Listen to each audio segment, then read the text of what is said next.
Nope.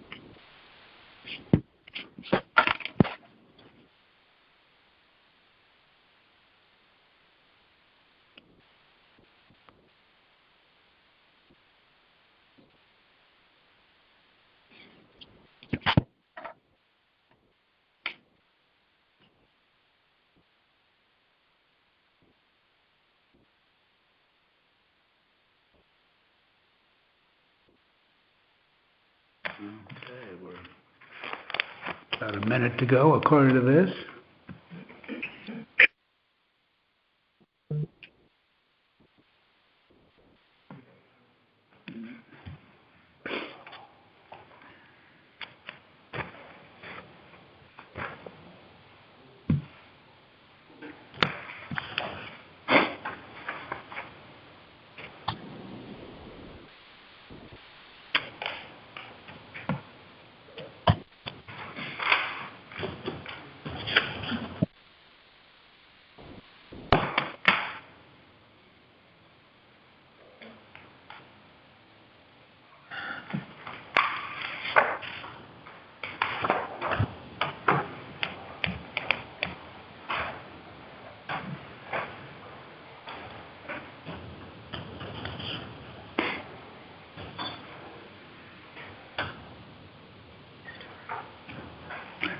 All right, we will begin. We'll call the Board of Selectmen meeting of the 2nd of May at 5:30. Call it to order.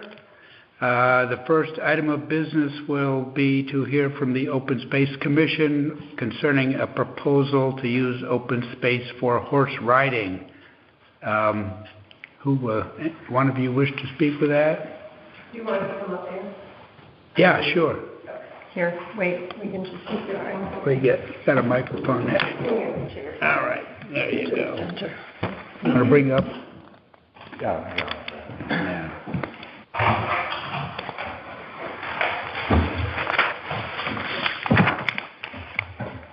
I believe everyone, well, the selectmen have received the report from Amanda and Michael Tebus. Okay.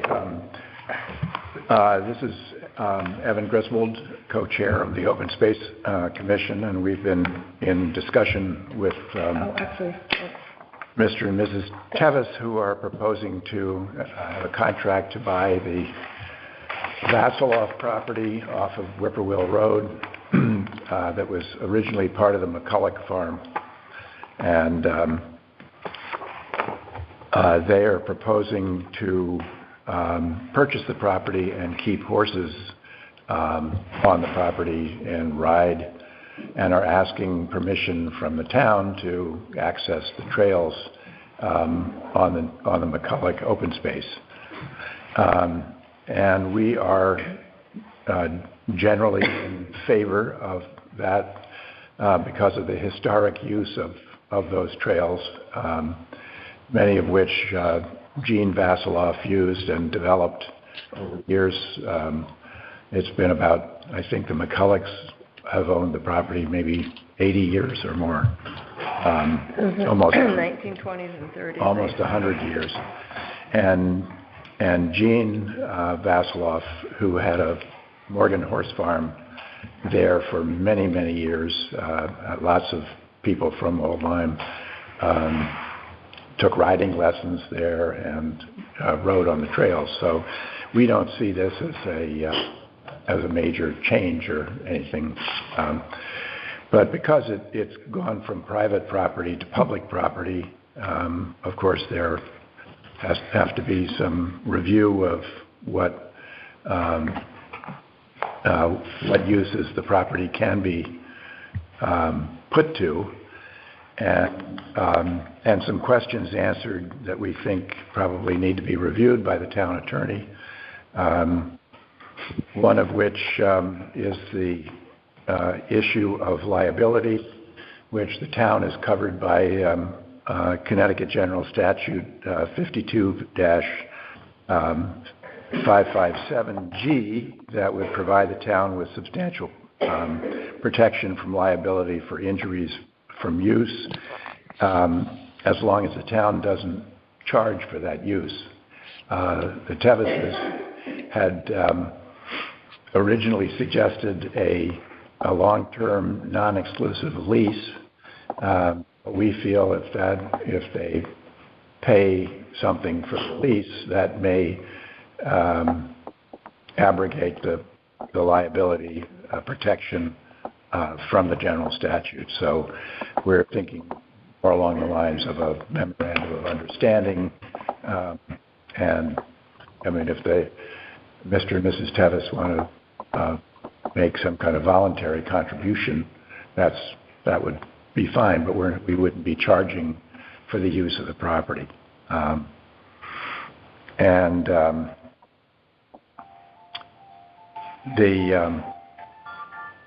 The Open Space Commission obviously is in charge of only the town property, the McCulloch family open space.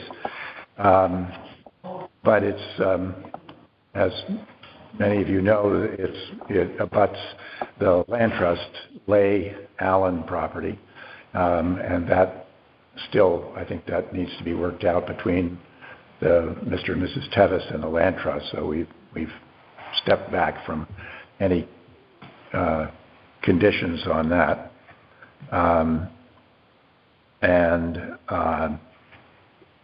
There are certain trails that may not be suitable for horseback riding, either because they're short and dead end, or so we have to work out some things with the potential new owners on that. So we are recommending approval.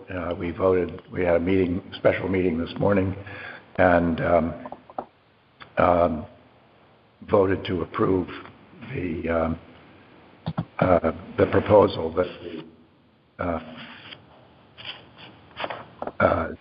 that the new owners be able to use the trails from the Parcel property.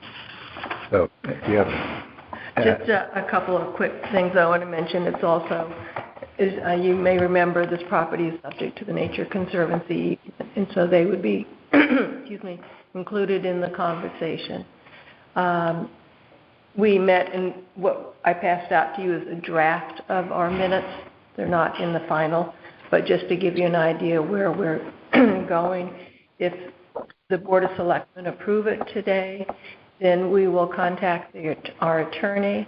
The Tevises will be paying the attorney's fees, not us, and hope to have a draft document and then work it out with their attorney, with the Nature Conservancy, our attorney, our commission, and you. And would like to do it in a relatively short period of time. So we're hoping that we can pass this on to the attorney to review, meet with the Tevises again to answer any questions that either of us may have.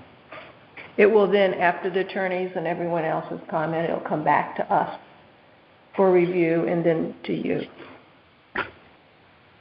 Mm-hmm. So, as I understand it, open space generally has a permission for horseback riding on open space trails. Well, maybe some exceptions, but the Nature Conservancy put in their conservation easement the right for horseback riding. We have no trails in Old Lyme that allow horseback riding, but the Old Lyme Land Trust owns a Loman Preserve, and they've reached an agreement a number of years ago to have horseback riding up there, and they did a memorandum of understanding, and they shared that with us. So that's we hope that would be a sufficient model to base our memorandum of understanding on.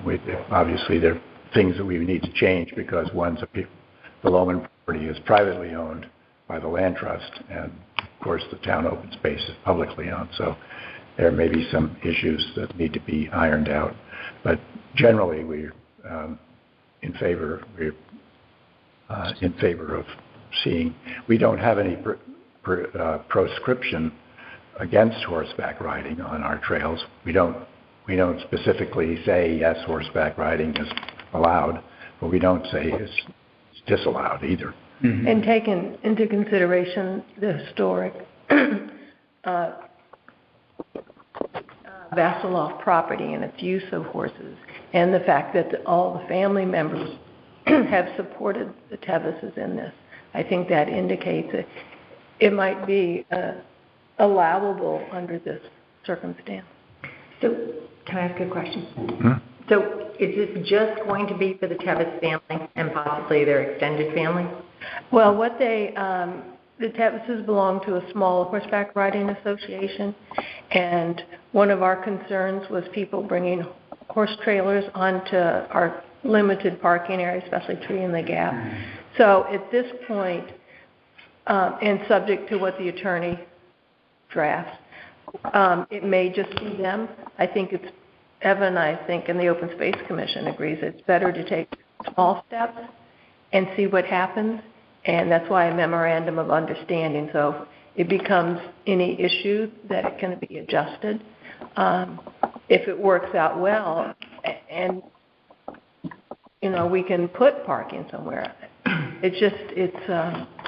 It's very difficult to have, vehicles and trailers and where to park them. But this proposal would not have any trailers because they're contiguous property. Right. They are, and they're not allowing that. They're bringing the horses, and they will be stabled there. And it will be their small group. I think it's 10 or 12. Family and friends yeah. are having 5 to 10 horses, and that would be the limit. Well, so you have another homeowner in the area who has horses that decides they want to ride down there and go in there. Would they have permission to go access it through their property, or? I think they'd have to come to us before, Okay. just like with the Tevises, correct me if I'm wrong, but they approached us. Yep. So we'd have to understand the circumstances. And when we created the trails on McCulloch, the Nature Conservancy just limited us to 3 trails. And they were the first start of the Crosstown Trail. So we tie in with the Old Lyme Land Trust, and our concern is that if we are giving permission for the open space properties, but as you all know, it's probably hard to monitor this. We don't want to create a situation where it jeopardizes their property. So I think it would be good for people to come and approach us, and like with the Tevises, it'll be on a case-by-case. So in the end, the Tevises will actually have 2 agreements. They'll have one with open space and one with the land trust. If the land trust allows Agreed. it. Okay. Yep. They're separate from us, and it's not contingent upon that. Okay. And as I read through their proposal that I received through email, where do we stand on horse manure? They are going to remove horse manure. Okay. And that was one of the things, I think horseback riders don't consider it an obstacle, but us, walkers do. So they agreed to, and they haven't disclosed it. I think that's more of the devil's in the details with the attorney. Okay. And so, but it would be in there. Yes, it definitely would be in there. Okay. Because as a walker. I'm with you. That's funny. I've worked in Wyoming and Colorado for years, and hikers and horseback riders, and shared the trails with no issue. You had cowboy boots, huh? No, I wasn't hiking in cowboy boots.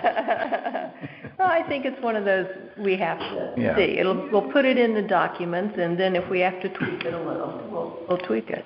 But we've also, limited them to certain trails. Our feeling is that Rook's Meadow. I don't know if you've walked the Green Trail.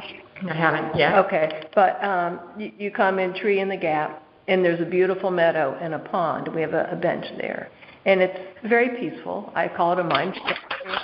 We'll go out there and paint, things like that. So we kind of took that off the table by saying, people want to be left alone there. There's a nice wood road between 2 stone walls that goes right by it, and that's a perfectly good place for them to walk.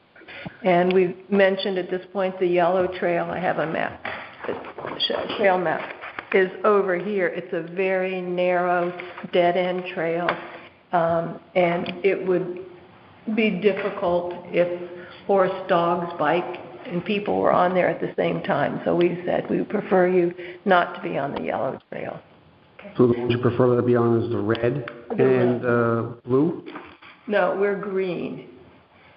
But I just want to point out where the green trail is, the remaining Vassiloff land is here.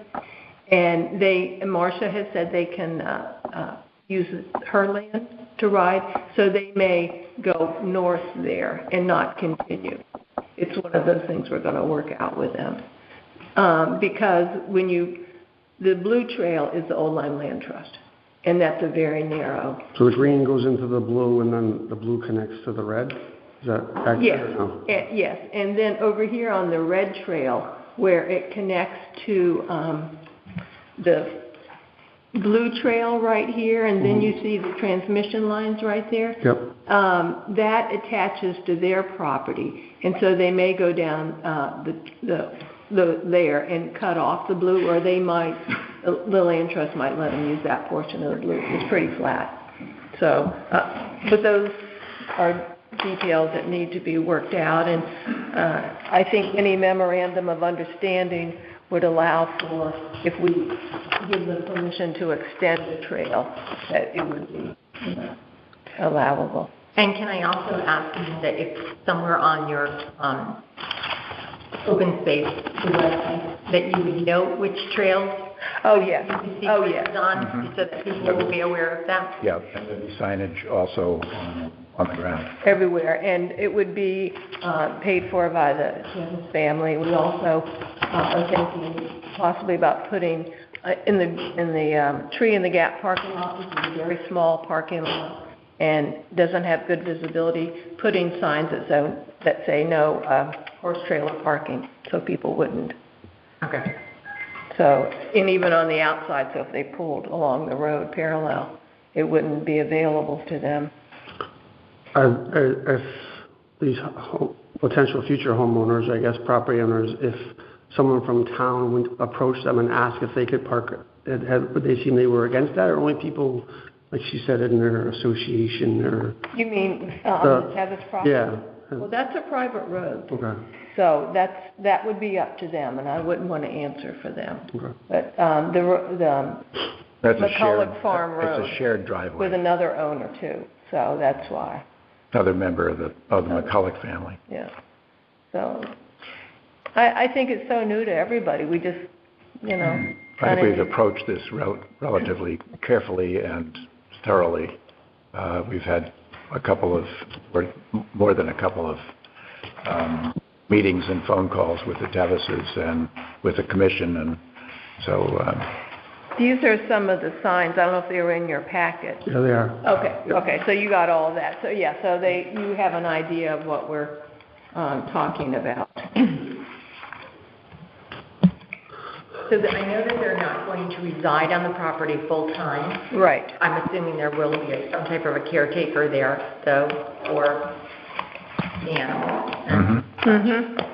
So if there was a problem, somebody could be reached. Yeah. And maybe one of the things to come out of this dialogue is to have a number so we all know if there is some concern or an issue. This is the number that you call. That would be. I don't think it's our number, is it? No. We get enough on other issues.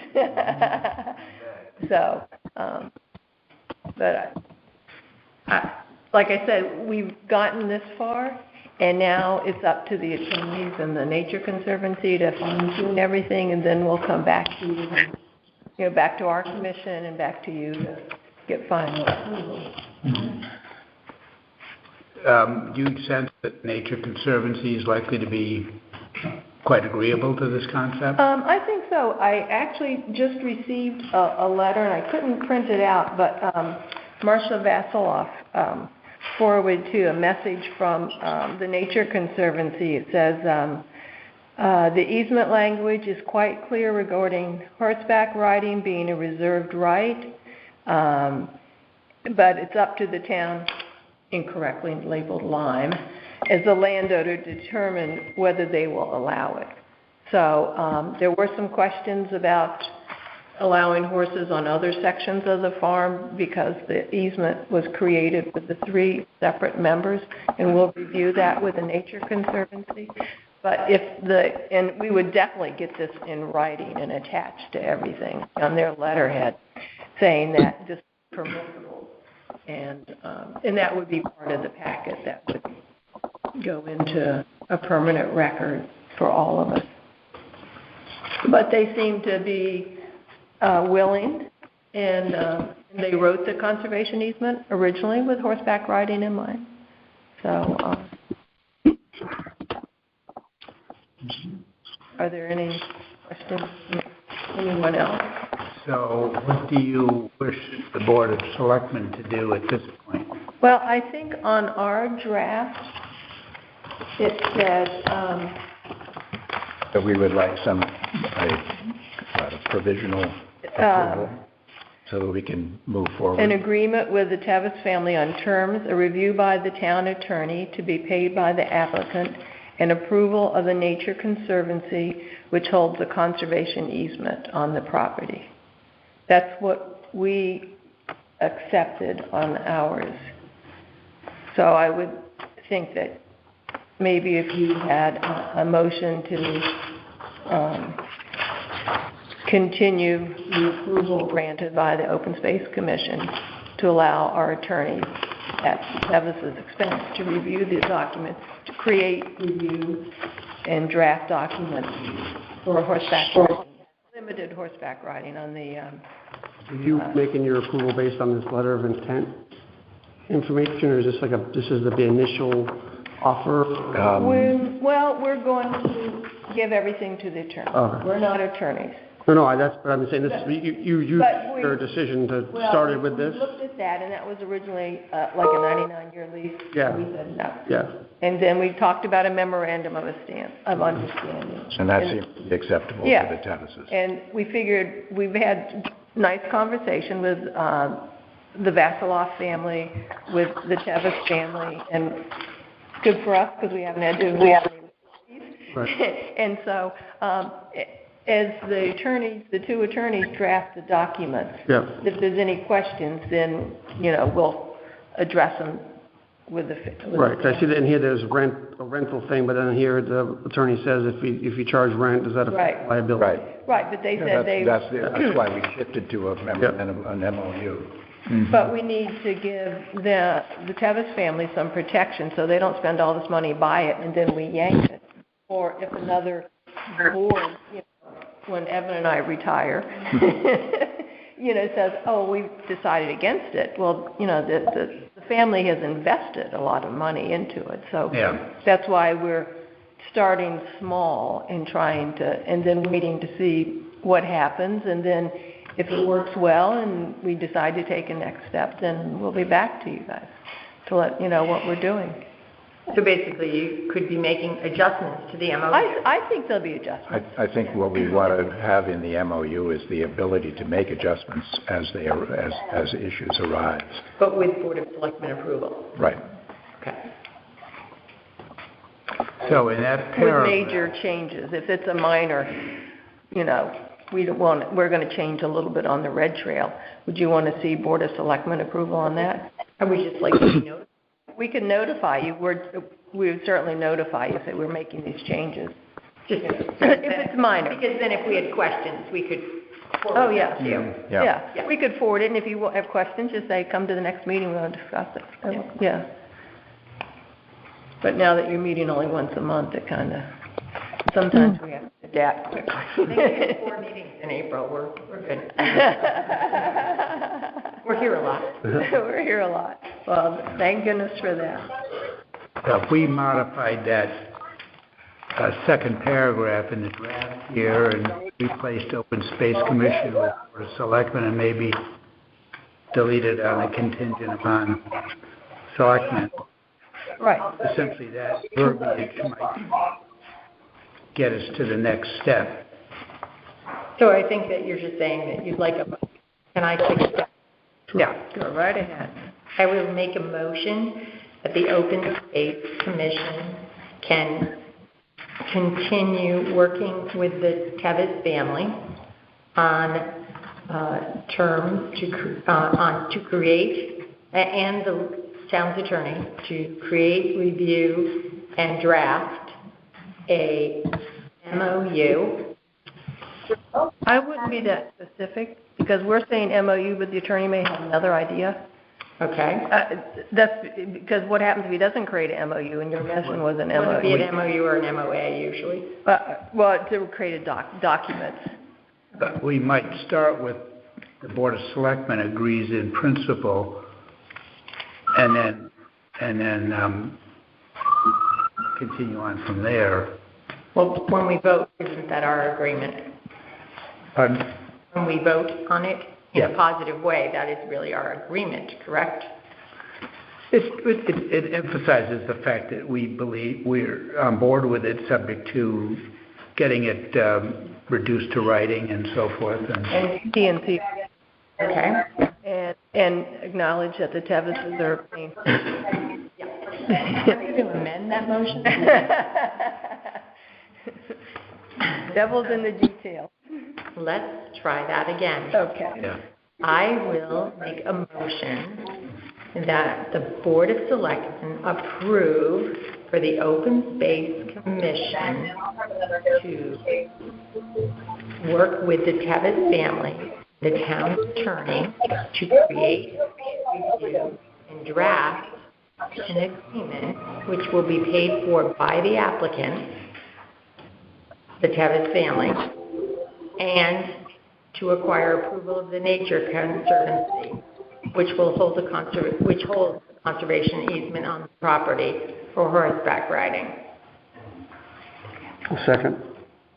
I don't know, yeah, that's fine. I wasn't sure I was going to put horseback riding. They just they have conservation easement on the property. But horseback riding's fine.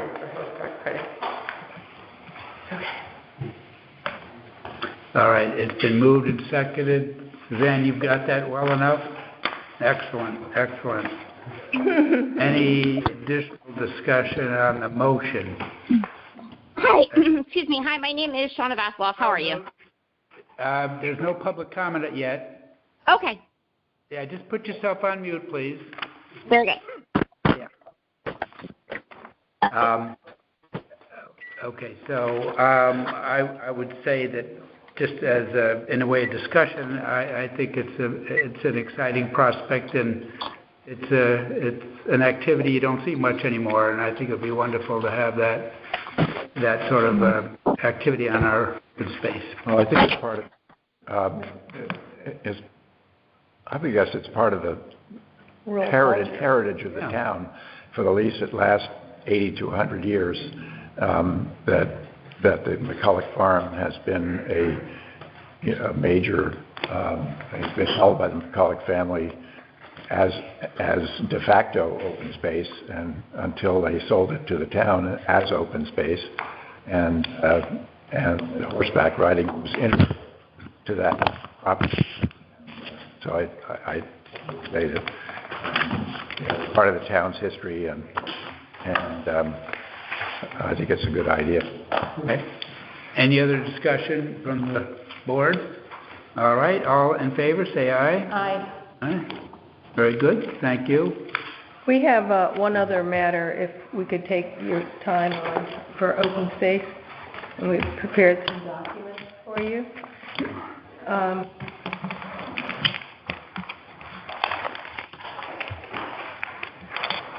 On April 7th, the Commission met with the Board of Selectmen and the Harbor Management Commission to discuss the use of town property at 36-1 Buttonball Road. Okay, well, hold on one second. This is later on to our agenda. So if we're going to do this now, we have to amend the agenda. This is just a brief statement that we'd like to get out. Well, we have down in the agenda a bit further that Under old business.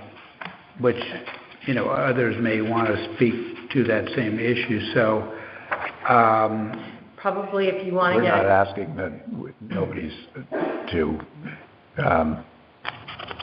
just want to make sure that we get this. If you could just wait a few minutes and do it in public comment, it would be a more appropriate place for it. Because it will deal with something that we're going to discuss later on. Well, we felt that we didn't have an opportunity at the April 7th meeting. So we would like to get this out before you have your discussion. But that's okay. Right, you can say it in public comment, or public comments before discussion. Public comment will be up in a few minutes, Okay. and then you can make it there. Okay, so hold on to your documents. I got it. Thank you. all right, the next item is the affordable housing, the 5-year plan, which Chairman Michael Fogliano would care to speak about that. I guess you can bring that down there. And I trust you got the materials sent. So a summary and a summary of the summary. I may not have printed them both. The correct one, right? If you have the slide Draft, right? that's the first draft, and then there's a presentation that came in subsequent to that.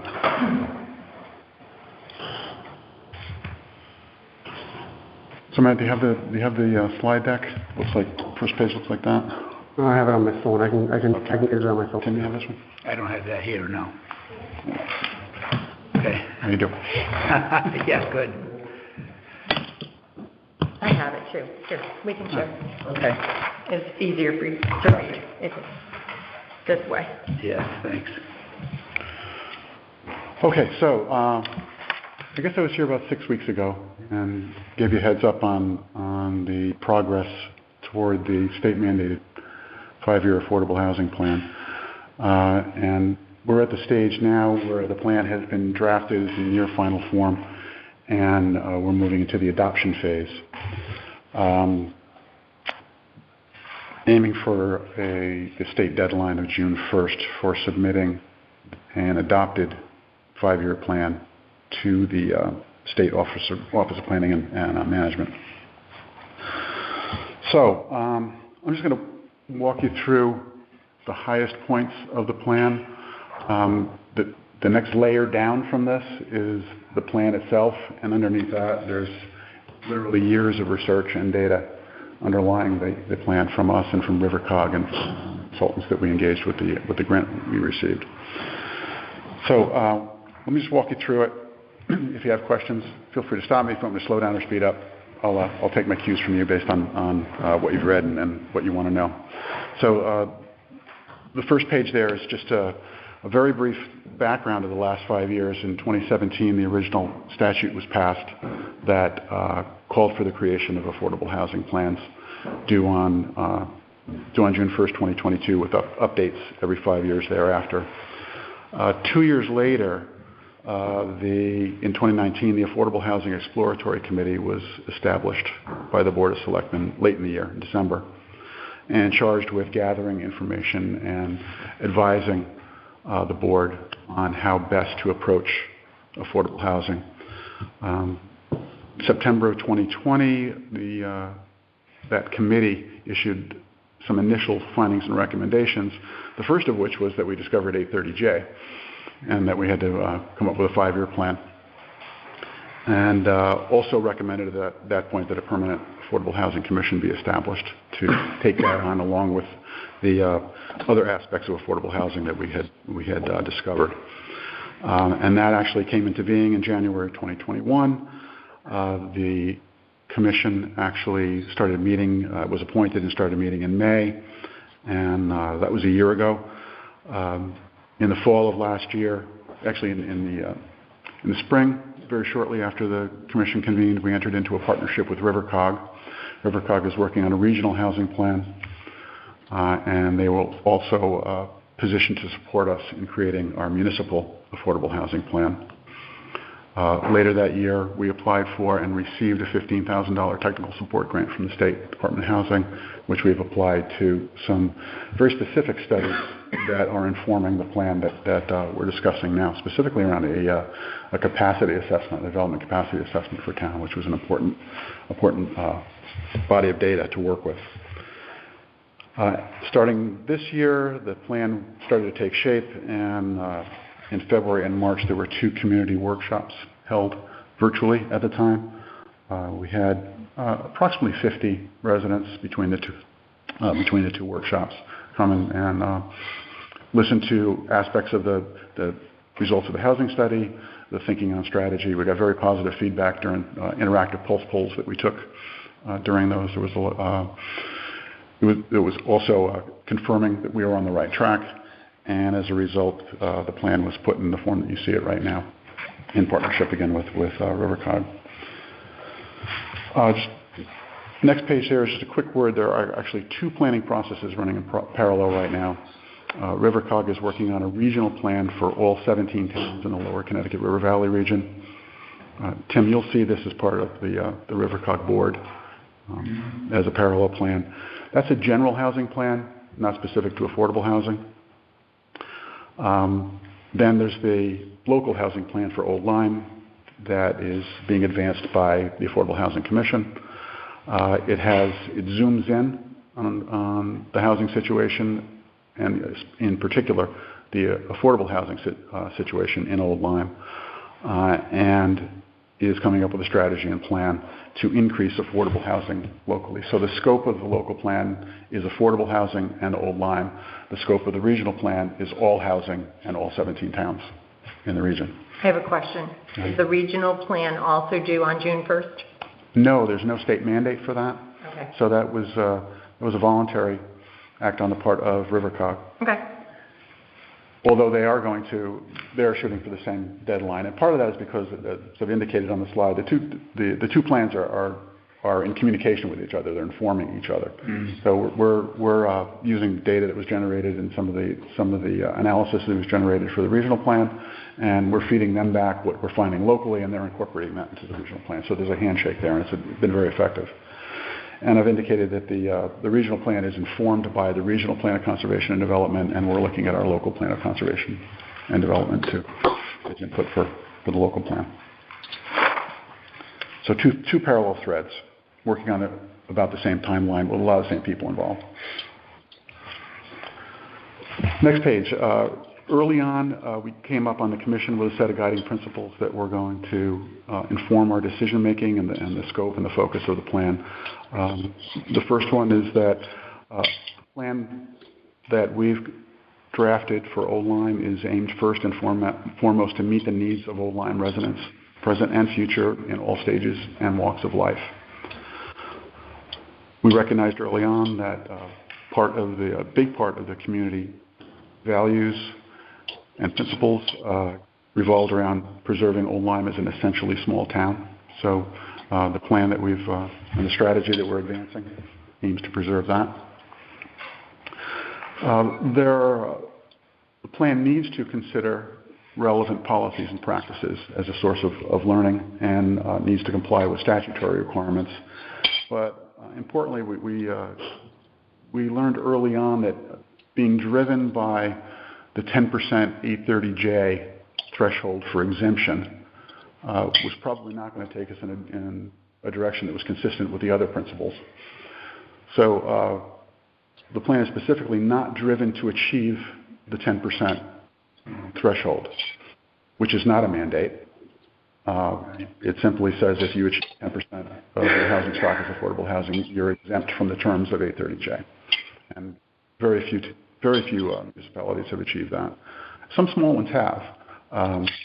But as we got into data for Old Lyme, we realized that it's just not practical and would take us in directions that were inconsistent with the community values. And lastly, the plan, while it is the product of a lot of conversation, is really the beginning of the work and is going to require a lot more conversation going forward. And I'll get into what those conversations need to be about. A quick update. So every year the Department of Housing issues what's called the Affordable Housing Appeals Listing, which basically is a tally of all the different types of affordable housing that are accredited to each municipality. Unfortunately, between 2020 and 2021, we went from 85 to 83. So we actually went down we're still hovering around 1.5, 1.6%, so it didn't make a big difference in the percentage. It's still very low, but directionally incorrect in terms of the absolute number of units. And it was driven by the loss of 6 units of affordable housing that were qualified on the basis of assisted mortgages from CHFA or USDA. And we've attributed that to the marked increase in housing costs for occupied, which affect these, and rentals due to the pandemic, the migration from urban to rural communities, and we've seen the housing market heat up very rapidly here. And just a question: a CHFA mortgage allows the house to be counted, but that, unlike a deed restriction, that is as long as that house is. It's ephemeral. So and that's exactly what happens. So if the value of the house rises beyond the threshold that would qualify for a CHFA mortgage, and then the owner sells it to at a normal market price, then that house is no longer credited, no longer qualified. Yeah, okay, because I always thought it had to be a deed restriction. But if it's what's called a naturally affordable, what was referred to as a naturally affordable house. So it's basically a small house that, because of its size, location, whatever, just has a naturally affordable price. They don't qualify unless a qualified buyer takes up an assisted mortgage from CHFA or USDA, and then in arrears, the unit is counted and qualified as affordable. Whereas if the unit is built with a deed restriction, then it can never, or for the term of the deed restriction, which is generally 40 years, it can only be sold to a qualified buyer at a qualified price. But some of these homes that were more naturally affordable can start out as affordable, and then as the market evolves, and can grow up. And that's exactly what we've seen happen here with 6 out of 20, which was a lot. We had a net 2 minus change because there were 4 new assisted rentals in town that picked up some of the slack. But in any case, you'll actually see that naturally affordable housing and promoting CSA mortgages are a pillar of the strategy. It's a risk, as we've just seen, that you can lose them, but we think that the benefits outweigh the risks, and we'll get more into that. Okay, I'm going to go through a couple of pages, just some of the real top-level findings that are informing and driving the strategy that's being proposed and drafted. First is the unmet need for affordable housing in town. 1 in 4 households in Old Lyme are cost-burdened by housing, which means that the household is spending more than 30% of the household income on costs related to housing, which would be the mortgage or the rent, taxes, maintenance. And over 900 households in town qualify as low income. You said that was 30%, right? Over 30% of their income. Yep. So 30% is generally accepted as the threshold below which a house is or an apartment housing is considered affordable through either rented or owner-occupied. So you compare that 1 in 4 households in Old Lyme being cost burden translates into just over 800, there's a little over 3,200 households in Old Lyme currently, and over 900 households qualifying as low income based on HUD parameters. And then you compare that with our 83 units of qualified affordable housing. There are multi-year waiting lists for senior housing in town. The median home value, when it was last calculated, was over $400,000. We know that's rising. You look at the other end, there are fewer than 10% of the homes in Old Lyme are valued at under $200,000, which is $200,000 is around the threshold of what would qualify. And there are very few multifamilies and rentals in town. I'll talk a little bit more about that. So we have this unmet need in terms of households that are cost burdened and households that qualify as low income versus a very short stock of affordable housing. And that's not just qualified affordable, that's the naturally affordable as well. And then we also have a mismatch of the housing stock, affordable or not, with present and future needs. And it really comes out in looking at the households in town, which are 70% of the households in Old Lyme are 1 or 2 persons right now. And that's attributed to de-nest households. And also what's being observed is a generational shift in household formation towards smaller households. Families forming later, having children later. So there's a trend of decreasing household size. You compare that with the housing stock in town, which is 70% of which are greater than 3 bedrooms. So another mismatch based on both the present residents in town and then you look at the demographic studies that are predicting first a continued aging. Old Lyme is the second oldest median age in the region and among the top in the state, and it's climbing. Dubious distinction. Part of the problem. And the demographic projections also are predicting that household size is going to continue shrinking. So we're basically looking at the people that will be looking to work and move here are looking at housing stock that's not positioned to meet their needs. So the bottom line is this has actually come out in both the Plan of Conservation and Development from last year and 2019 Economic Development Study that was commissioned by the EDC, that Old Lyme needs more housing options, including affordable.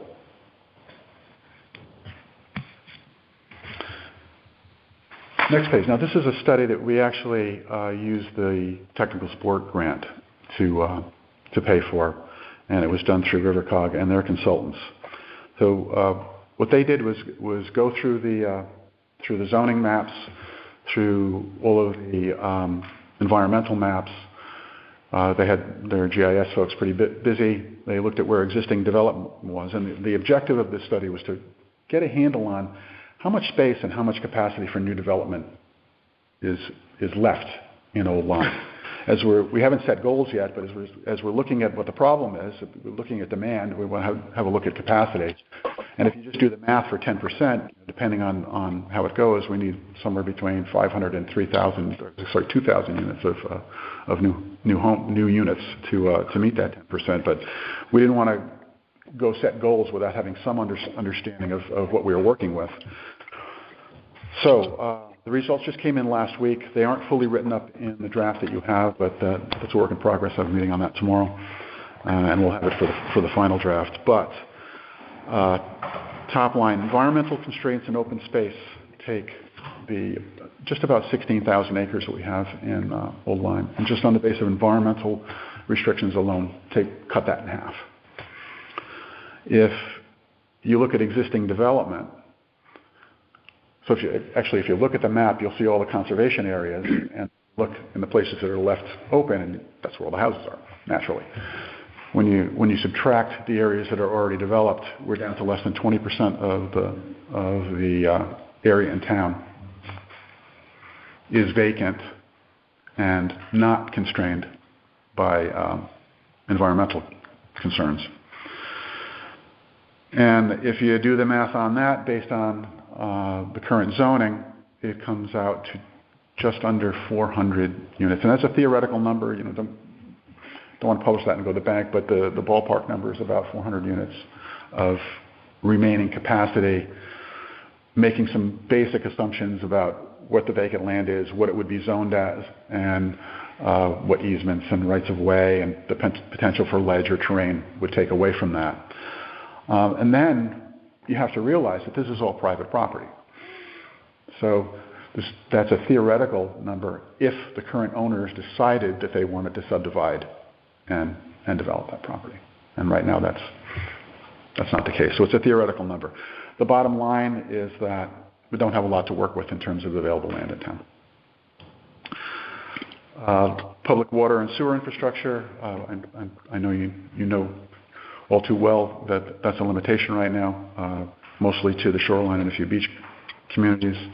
And for the existing sewer and potentially for new sewers, if it's funded under the Clean Water Act, there are constraints on being able to use that for new development. My understanding is that's mostly for remediation and not for... Yeah, I think as people talked about the Sound View, they talk about like cherry stones or anybody else tying in, and it's not necessarily. Not necessarily. So, and finally, on this page, affecting development capacity are our zoning regulations. So right now, low-density, single-family residential is the primary allowed use for over 80% of the land area in town. Multifamily is allowed on a total of 119 acres in town, which is less than 1% of the land area. And accessory dwelling units are allowed as a special use only in the larger rural residential areas. So that's constraining the ability to add housing to town as well. So again, the bottom line is we have some pretty well documented demand and not a lot to work with in terms of capacity to meet that demand through new development. Hold that thought. So a strategy, trying to sum up the demand, the capacity, the statutory, the environmental, all of the forces at work.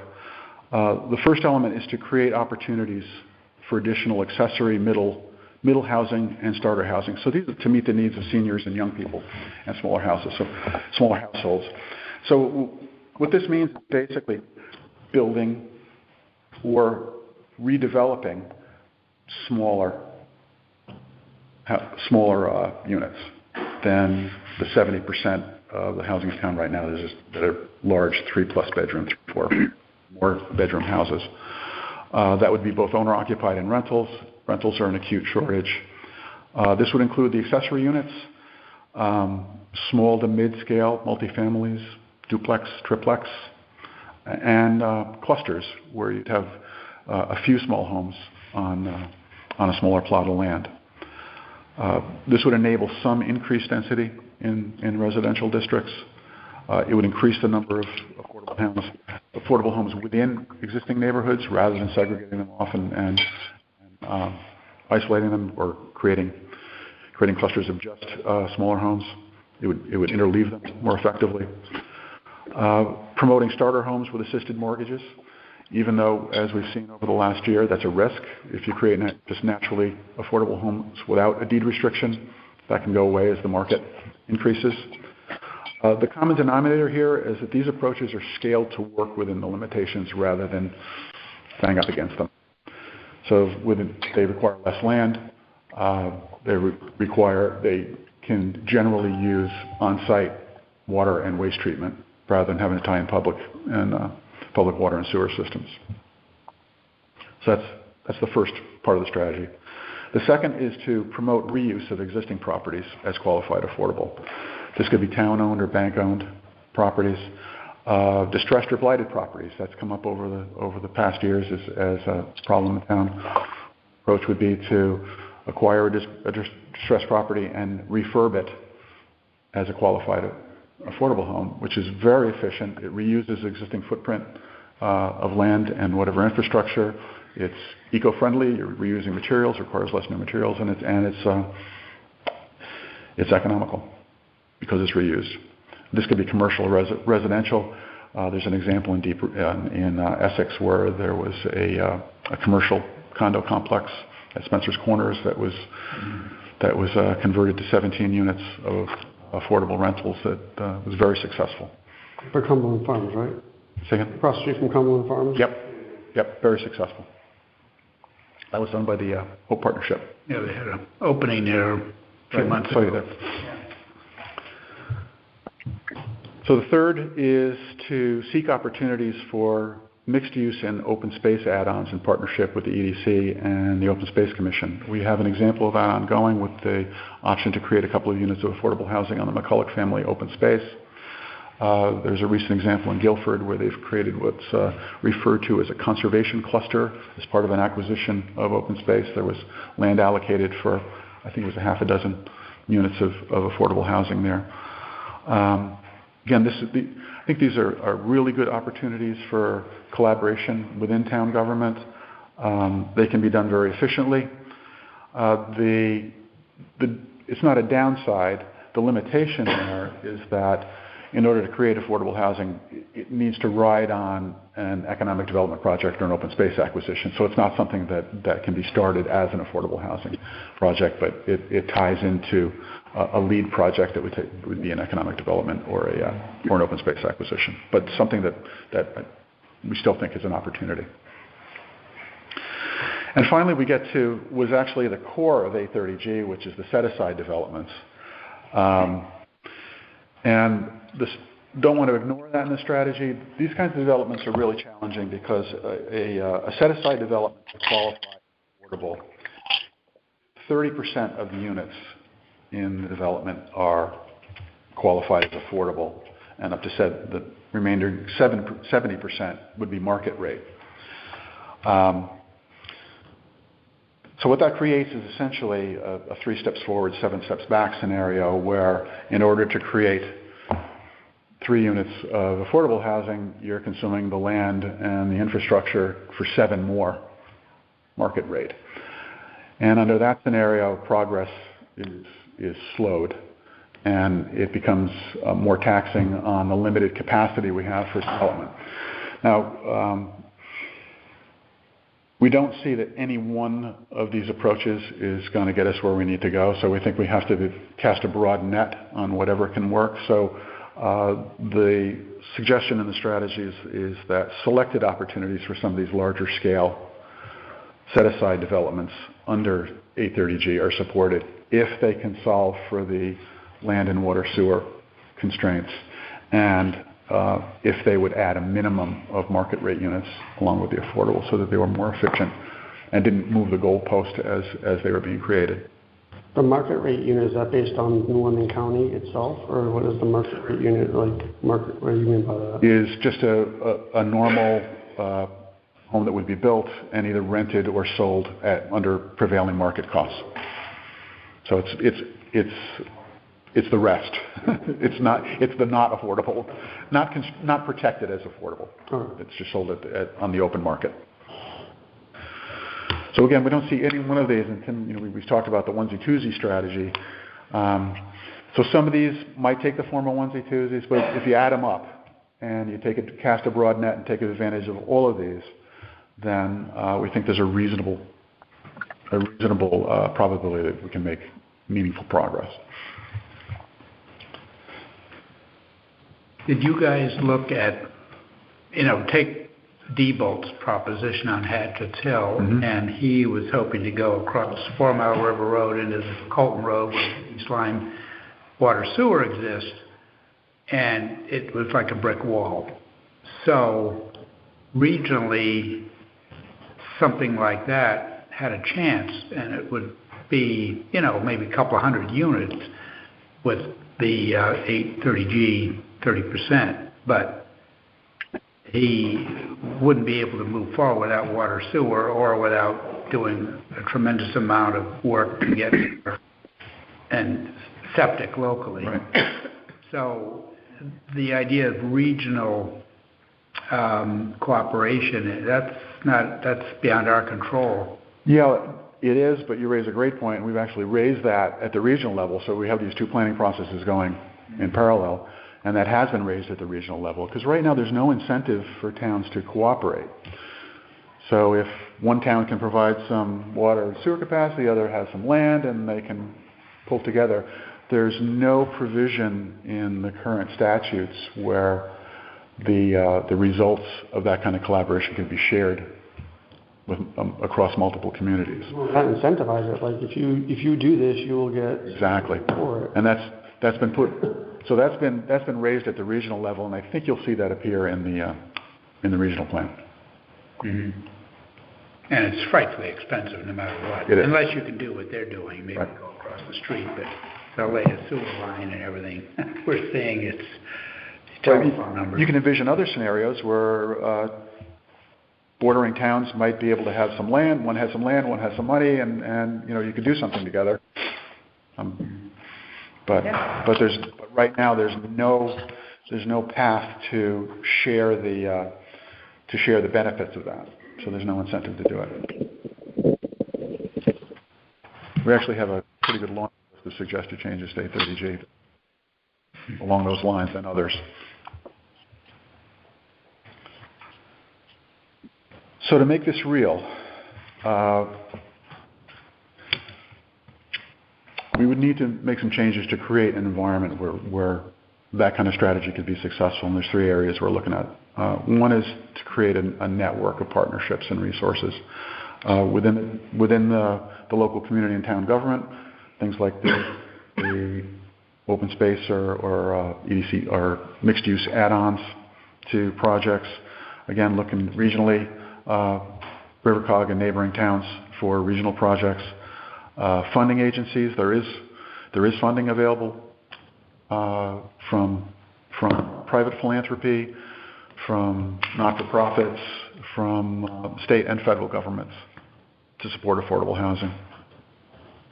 And partnerships with private developers who might have interest in working in the space. So that network of partnerships and resources is going to be high on the list of things to do first as this goes into implementation.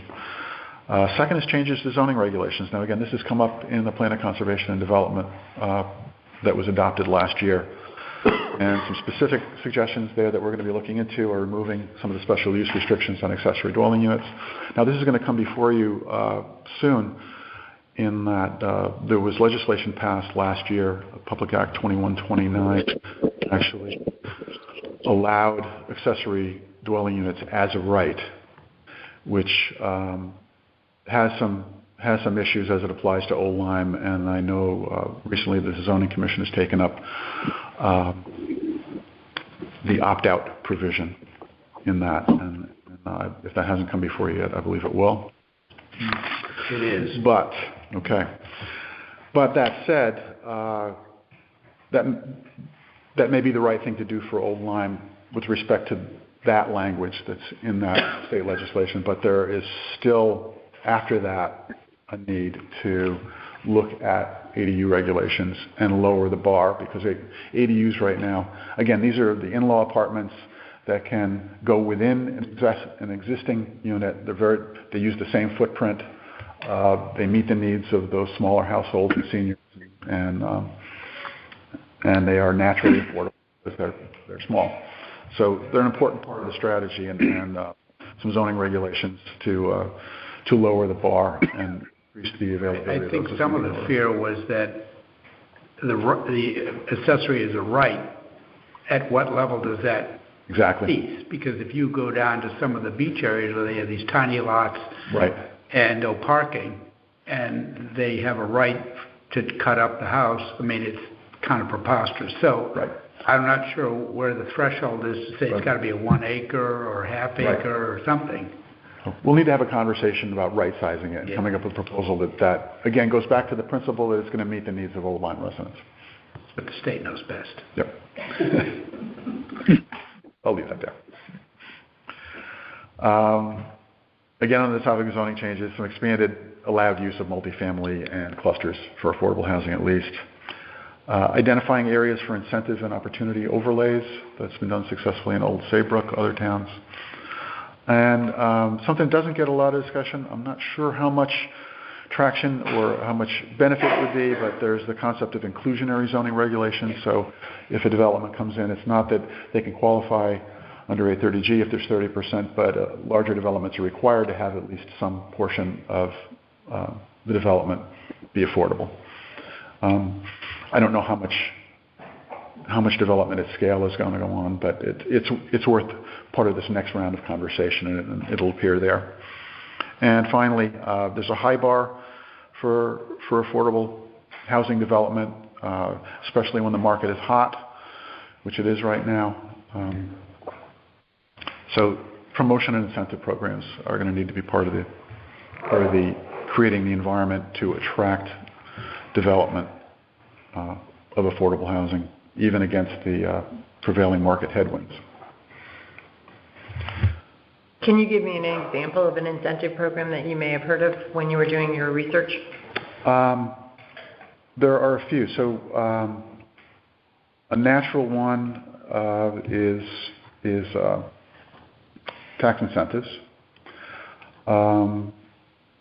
For accessory dwelling units, there was a really creative one done in Salisbury where there was actually an amnesty program put in place so that if there were older ADUs in town, that they could be qualified and brought forward without looking at how they got there. Okay. So. And up to code and they're supposed to. Right. So there's amnesty, there's tax incentives, and funding initiatives. So providing supportive funding. Land grants are out there. So yeah, there's a pretty good demonstration of the kind of tools across the state. And again, we don't make specific recommendations in this plan on what to do, but we do intend to have a next level of conversation with the stakeholders to see what would be best for the town. Okay. And one area for incentives is specifically in rentals. All of the projections are saying that rentals are going to be in more demand, and we have so few in town right now. Okay, so next steps. First is to finalize and adopt the affordable housing plan. What's left to do with the draft that you have right now is to insert that development capacity assessment that's part of the process. But you've seen elements of it in what I've told you tonight, and the bottom line is incorporated into the strategy in the current draft. As I said, we've got a couple of years, reams of data and charts and graphs and maps that aren't in the plan that would be for those that want to roll up their sleeves and get into the data. Obviously, some proofreading and final formatting and publishing on the town website.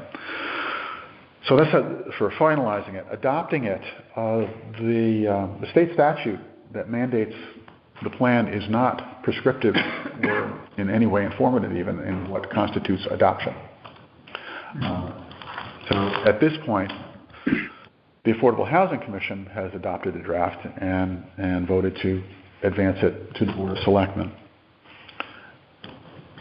And what remains to be done in order to meet the statutory requirements is to submit an adopted plan to the Office of Policy and Management and to the Lyme Town Clerk by June 1st.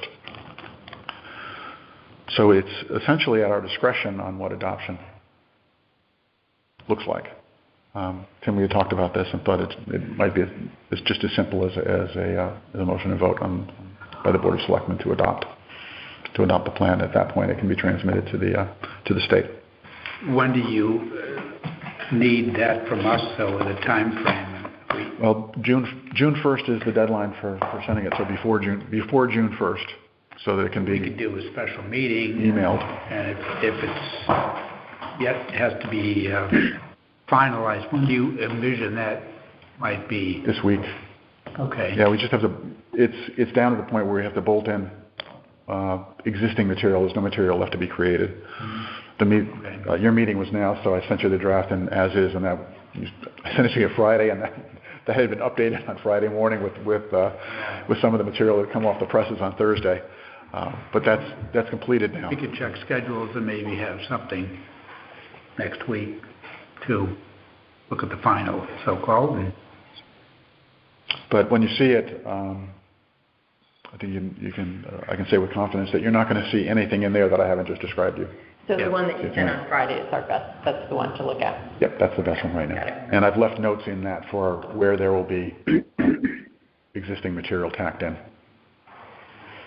But the bottom line, the biggest new body of information is in the form of that development capacity analysis. The bottom line of that has been incorporated into the strategy. The results just haven't been summarized in the body, and then there'll be another appendix of detailed data. And with that, we begin implementation. And moving forward with the ultimate goal of actually increasing the availability of affordable housing in the line and continuing the community outreach that's attendant with that. So with that, I'll thank you for your time. I appreciate you and your commission. Thank you for all your hard work. Great job. And if you have any questions, I'd be happy to take them now, or where to find me. I send you some after I read. Mm-hmm. I'll CC everybody. Okay. You might have a change. Who knows? Good job. Thank you. Thank you. Thank you.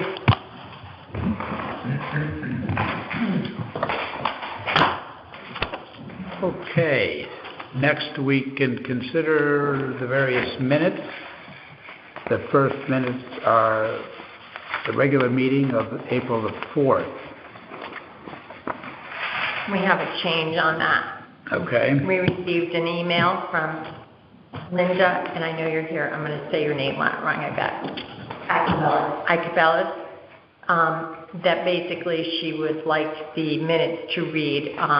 Linda Icabellis of Coat Lane read a statement voicing her concerns about the Board of Selectmen's lack of attention to the inappropriate and unlawful actions by the property owners adjacent by land to the Tantamahog Landing town property. And she would like that changed the way it is written at the present time. All right. And I provided Suzanne a copy of that so that she has the wording correctly. Anything else? We have a motion to accept the minutes as amended. Second? Okay. Seconded. Any other discussion? All in favor? Aye. Aye. Okay. That'll be a little... Okay. The next one is the special meeting of Thursday, the 7th of April. And this was the joint meeting with the Selectmen, Harbor Management, and Open Space Commissions. So moved. A second.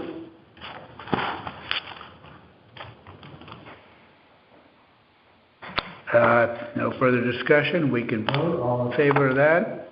Aye. Okay, thank you. Next one is the 13th of April special meeting, which concerned a matter with the inland wetlands.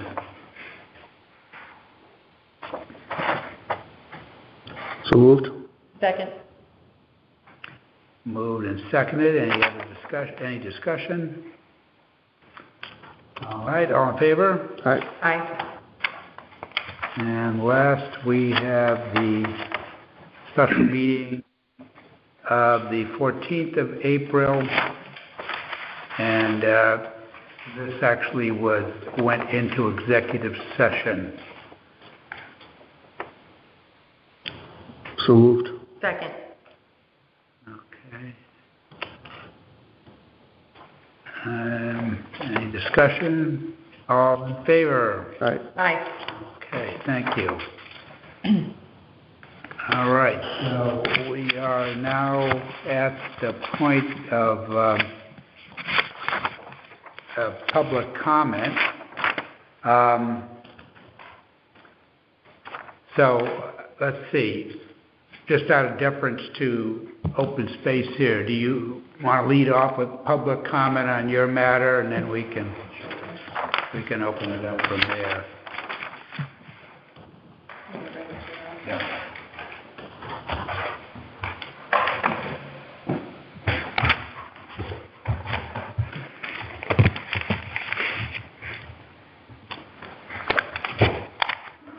I'm Amanda Blair, and I'm here with Evan Griswold, co-chair of the Open Space Commission. And we have a brief statement that we'd like to read. We've furnished you with copies. On April 7th, the Commission met with the Board of Selectmen and the Harbor Management Commission to discuss the use of town property at 36-1 Button Ball Road. Since that time, a careful review of the Conservation Commission Open Space Committee's official minutes revealed that the parcel was pursued from the start to become town open space. The February 9, 2001 minutes show that George James, chair, on behalf of the Open Space Committee, initiated Old Lime's request for 36-1 Button Ball Road. In February 2002, the parcel was deeded to the town to be placed under the jurisdiction of the Conservation Commission Open Space Committee. An independent Open Space Commission was created in 2010 to continue the former committee's work and to assume the responsibility for the town's conserved land. It was noted in the new Commission's April 10, 2015 minutes that several open space properties were absent from town files. This oversight may be a reason why 36-1 Button Ball Road was not found on town maps. In any event, the property's absence from various maps does not negate its clear designation as open space.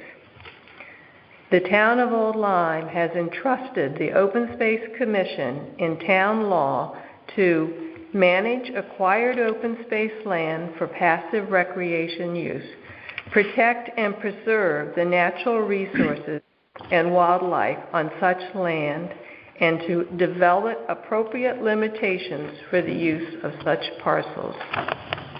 No one provision takes precedent over the others.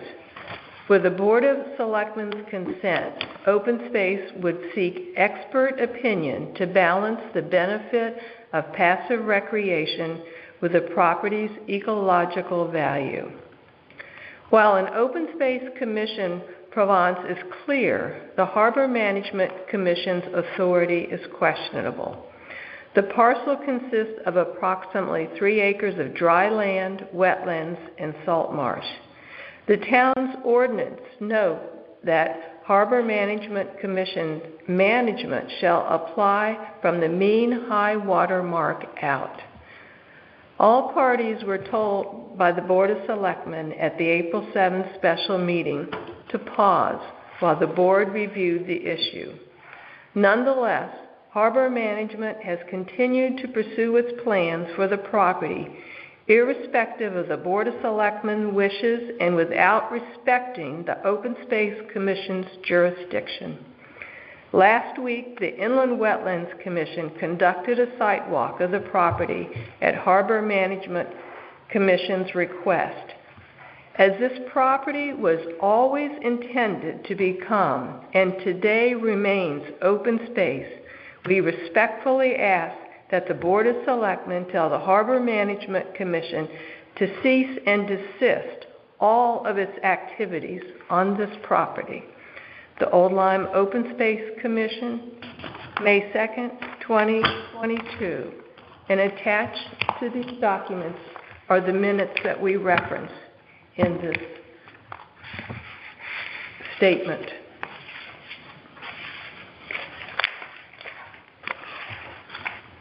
Now, how do you, just let me ask, in the deed there was this provision for access, so how does that reconcile with the open space aspect?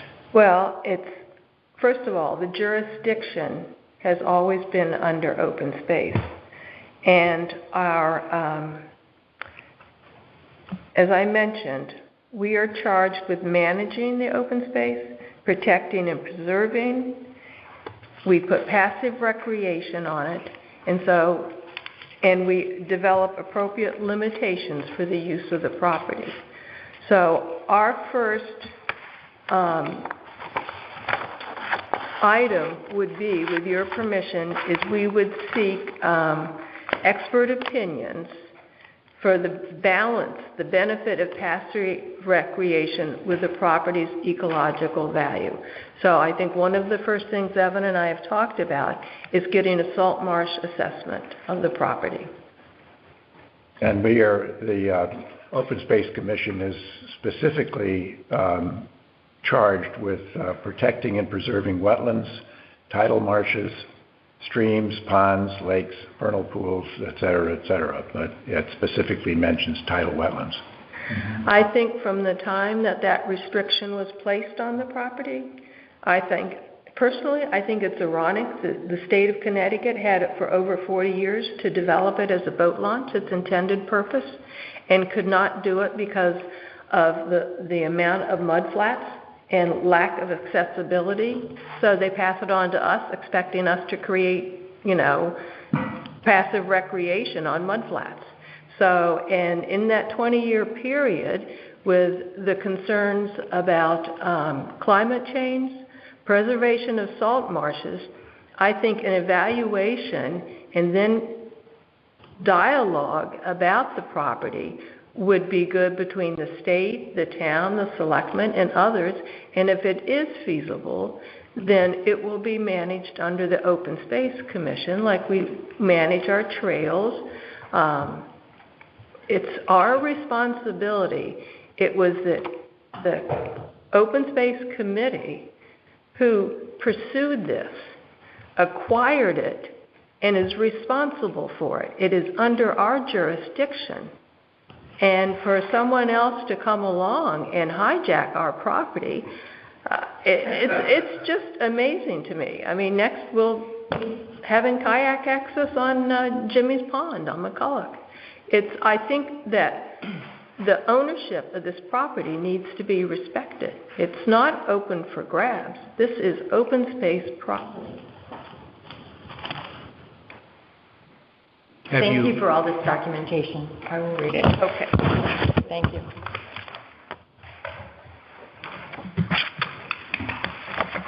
Okay. Who else would like to make locally? Fred? Okay. No, that's fine. Can I stand?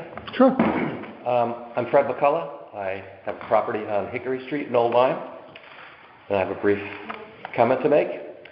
After buying our home at Rogers Lake 40 plus years ago, I discovered the storm sewer situated directly out front goes, well, nowhere.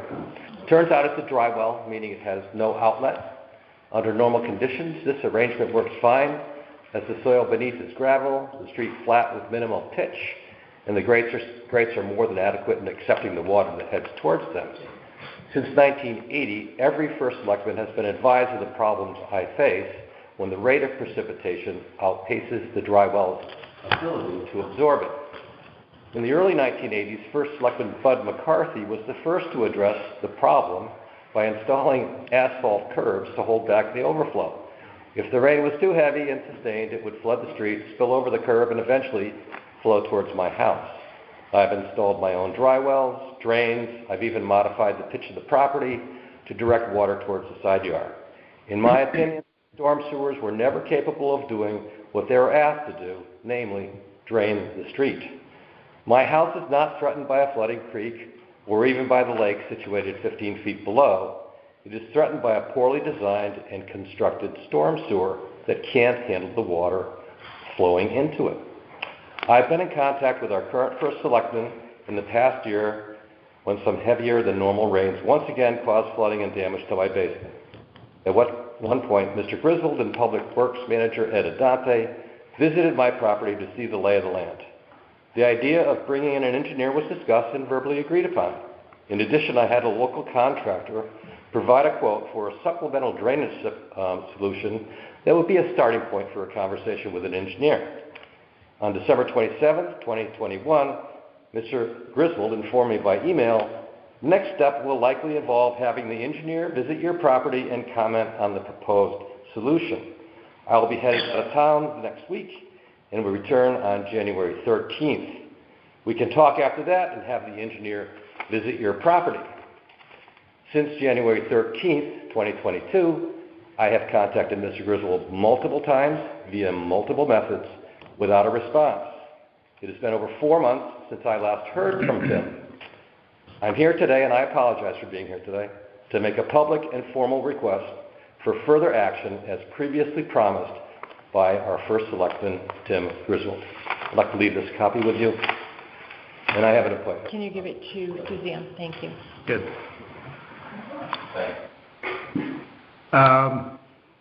Someone else wishes public comment?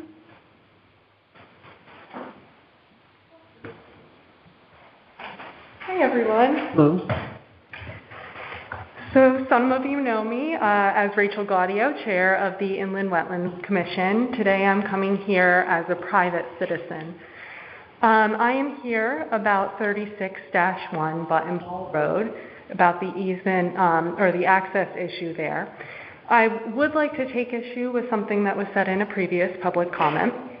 I actually brought this to my commission's attention after reading something in a local newspaper, the Connecticut Examiner, after your special meeting about the property. And my interest was piqued because I did know that there are inland wetlands on that stretch of road.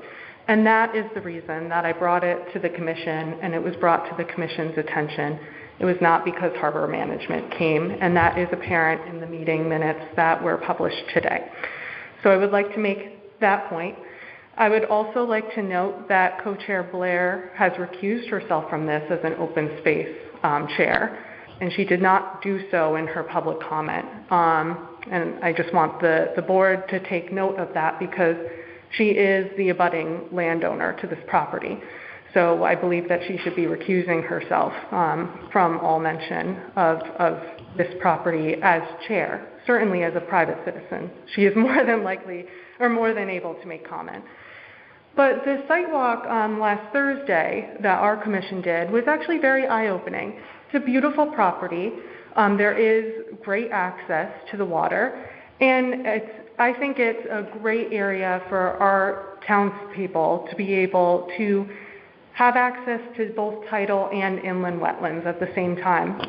I view this as a wonderful educational opportunity for our interested citizens. Some of you might know in this room, I actually grew up in Old Lyme. I graduated from Old Lyme High School in 2008. I went to University of Rhode Island as a bio major, and I also double majors in biological sciences and wildlife management conservation. And then I went on to Vermont Law School and received my law degree in environmental law, and then I received a master's in environmental law and policy.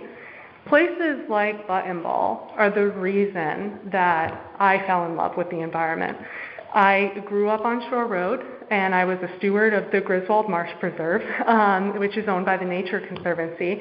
And now I live on Town Landing, another town access point for people to take kayaks out. This is a wonderful place to grow up. And if only more of our town could have access to sites like this and be able to enjoy it and the biodiversity it brings, it might actually bring about a great revolution in regards to climate change and just knowledge in general of these beautiful spaces our town has to provide. Especially Button Ball, having both inland wetlands and tidal wetlands available, this is a great learning opportunity. Those two types of environments are extremely biodiverse from each other.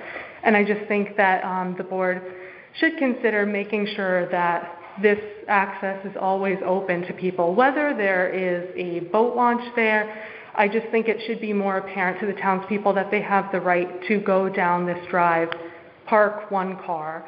And certainly if parking needs to be squared away, that would have to come before Inland Wetlands Commission.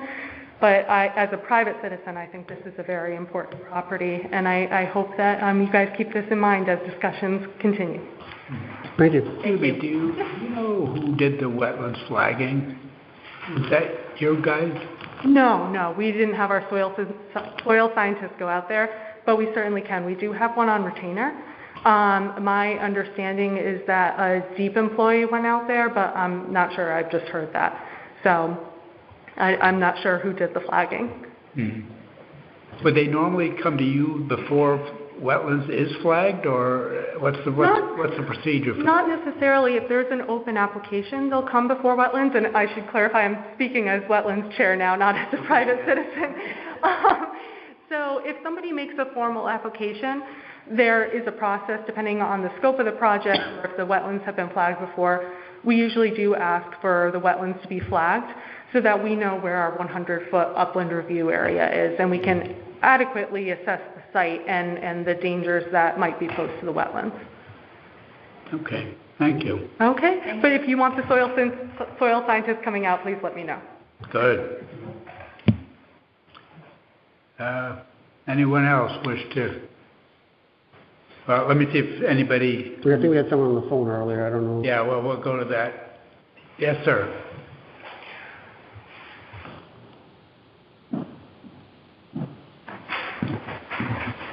Hey, good evening. My name is Brian Cornell.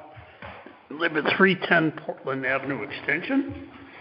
I have two quick questions for you, and then I'll retire back to my seat.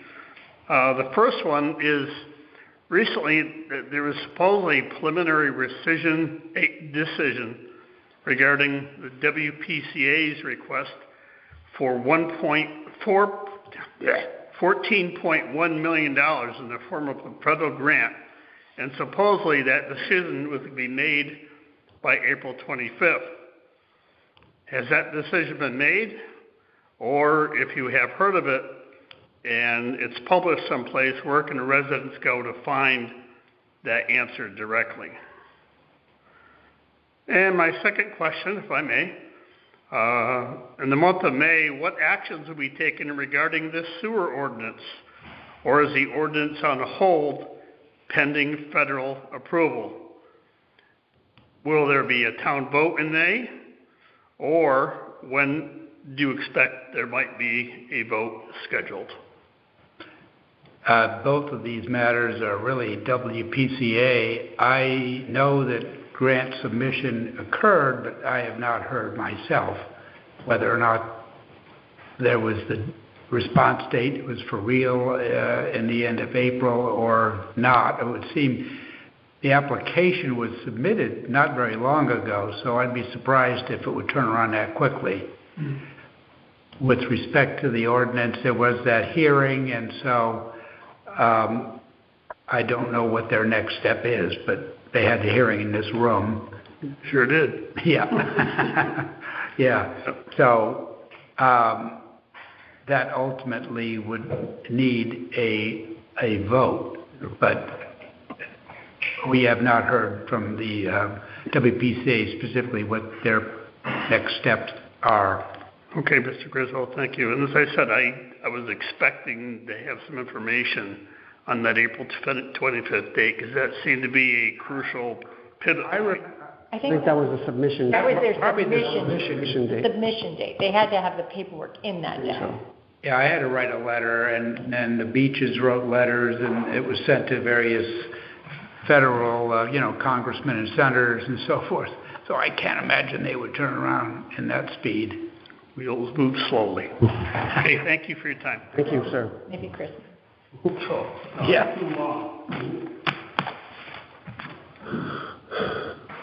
Yes, sir. I'm not sure if this is the time or if I can just wait till after, but Michael Hansen, I was hoping to be able to talk to the board. Right. Any updates? Yes, well, he's on the agenda as the 54, but you have to leave, you said? No, I don't have to leave. Oh. Well, hang around, yeah. Good news. Yeah. Thank you. Yes, Linda. Hi, I don't want to have my back to everybody. Linda Cabela, 57 Colt Lane.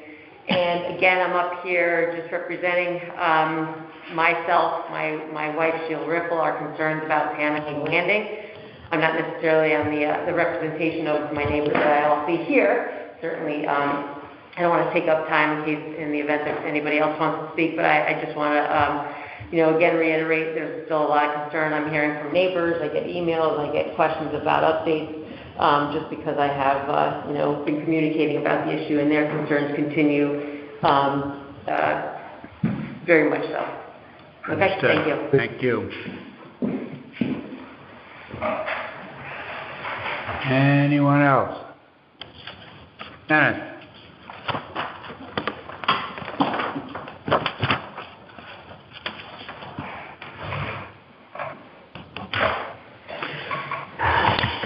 Good evening. We've never met. We met on that fateful day last month. Dennis Maluzzo, 7 Portland Avenue, co-chair of the Soundview Sewer Coalition, LLC. Heard some rumors, and I hope they're not true, that the chair of the old colony, WPCA, hired a lobbyist for federal grants, of which the town is part of. Did the town authorize him to represent the town going to the feds? If not, who's paying for this lobbyist? Do the taxpayers pay for his portion? Do we get the clean water funds recouped for what we have to pay?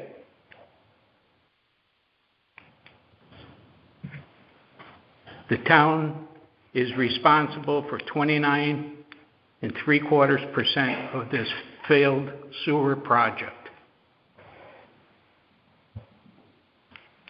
They've requested $14 million from the federal government. The town's share should be $4,165,000. But we're only getting $2 million. Where's the money going?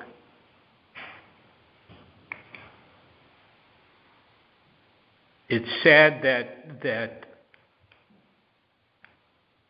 one beach is driving this bus.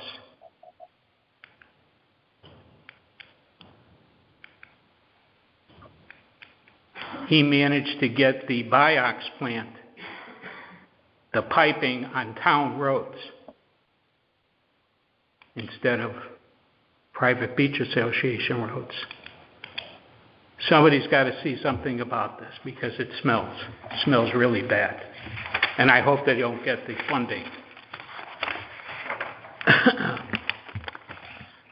One of the other things I have to mention is we've had WPCA meetings now for 2 years, plus COVID related. At what point in time are they going to come back face to face in front of the taxpayers? The section of this town that's on the hook for this failed system. No testing, no dollar amounts. They're talking $34 million. The community center is on the hook for $94 million. $94,000. A 501c3 that sells donuts on Saturdays and Sundays. Pretty sad. And I'd like to know when they're coming back, seeing as the town is convening face-to-face and have the ability to see their face and not by a computer. That's it. Any questions? No? Okay. Thank you. Thank you.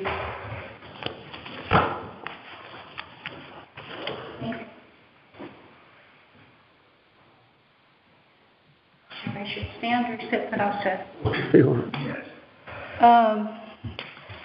Thank you for hearing me, Selectman Ward. I haven't met you. Nice to meet you. I have emailed all of you except yours came back blocked for some reason on a rather sensitive matter, and I'm not sure this is the correct forum or not. Be glad to hold off if you'd like to talk about it privately. I think the two of you are aware of it. Yours was blocked. Okay. So please advise me, stop me at any time, that if this isn't the appropriate place to bring it. I kind of look at you as the fathers of our community and mothers that oversee the other boards, and so I'm not sure where else to go when there is a problem with an appointed figure. But as I said in my emails to you, or forwarded to you, there was an email that was sent that I feel was inappropriate on Friday, April 20th, and it was sent to several old-time constituents, as well as DEP, and to you, Selectman Griswold. And the email, in my opinion, and in my attorney's opinion, who happens to be my sister, is that it was rather inflammatory, and that it was rather defamatory and libel. I'm asking for your help to look into this, let's come up with a solution. I don't accept the behavior. I'm sorry, it was offensive, and it was made public. I have heard nothing back. I've asked for feedback from that person to qualify his statement about me, to qualify it with specifics, and I have heard nothing back. I have not had the opportunity to defend myself against these derogatory comments that were public. I am asking for that opportunity. I want feedback from that person and from this board as to what I should do next. I'm glad to work with you, happy to do it, but I'm not happy to just sit back and let it go.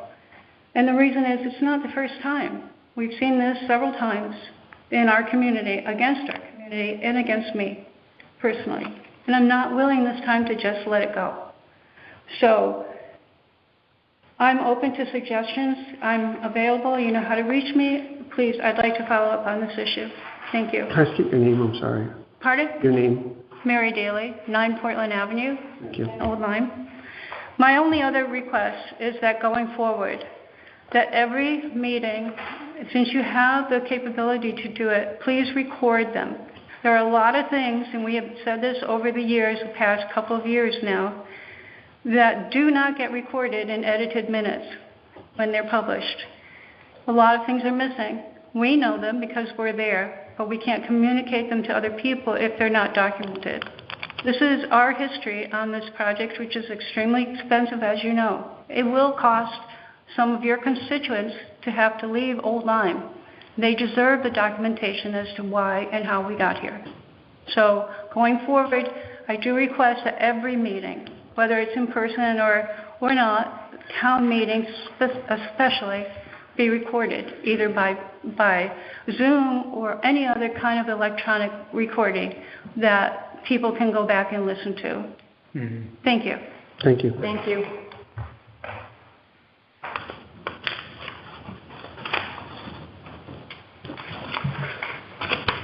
Chris. Good evening, everyone. So I wasn't going to stop by, but I heard we were going to talk about button mail this evening, so I figured I'd stop by. I'd like to start with many of the discussion topics that a public comment were infactual, again, as Ms. Claudia, Inland's chair brought up a couple things in the Open Space Committee. They have in the meeting minutes that Ms. Blair recused herself. Clearly that has not happened. There's some ethical concerns there. There's also, as Tim and I walked the property, we said it would be an excellent opportunity to dig in deeper, see what we can. Their statement said that we're asked to stop. That was not accurate. We said pause, let's investigate further. Tim and I walked the property. Amazing piece of property, lots of potential. So we're going to continue to look into that potential. No action was taken, but we're digging in to see what are the next steps.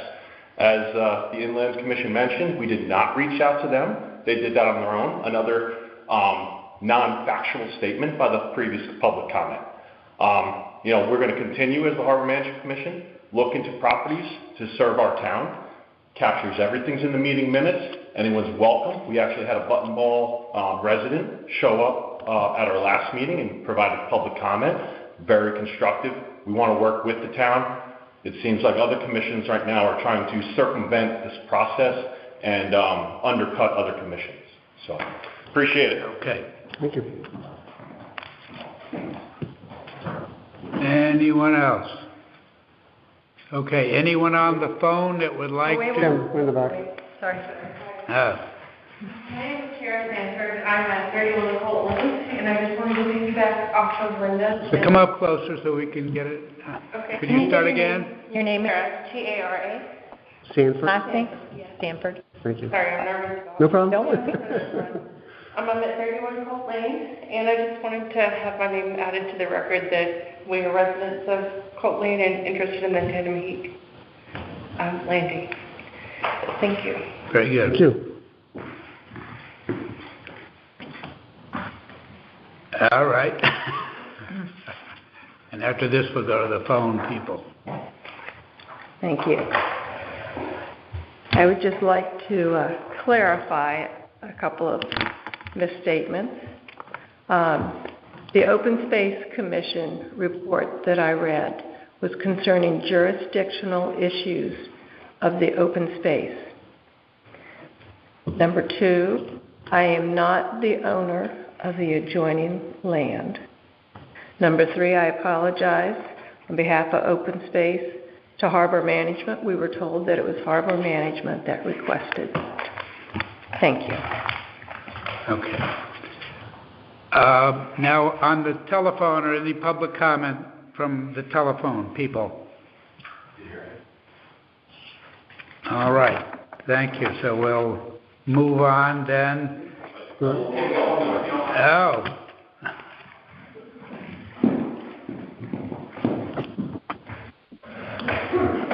All right. Michael Barnes. I'm on Harbor Management. I'm not really here for Harbor Management, but as my own self.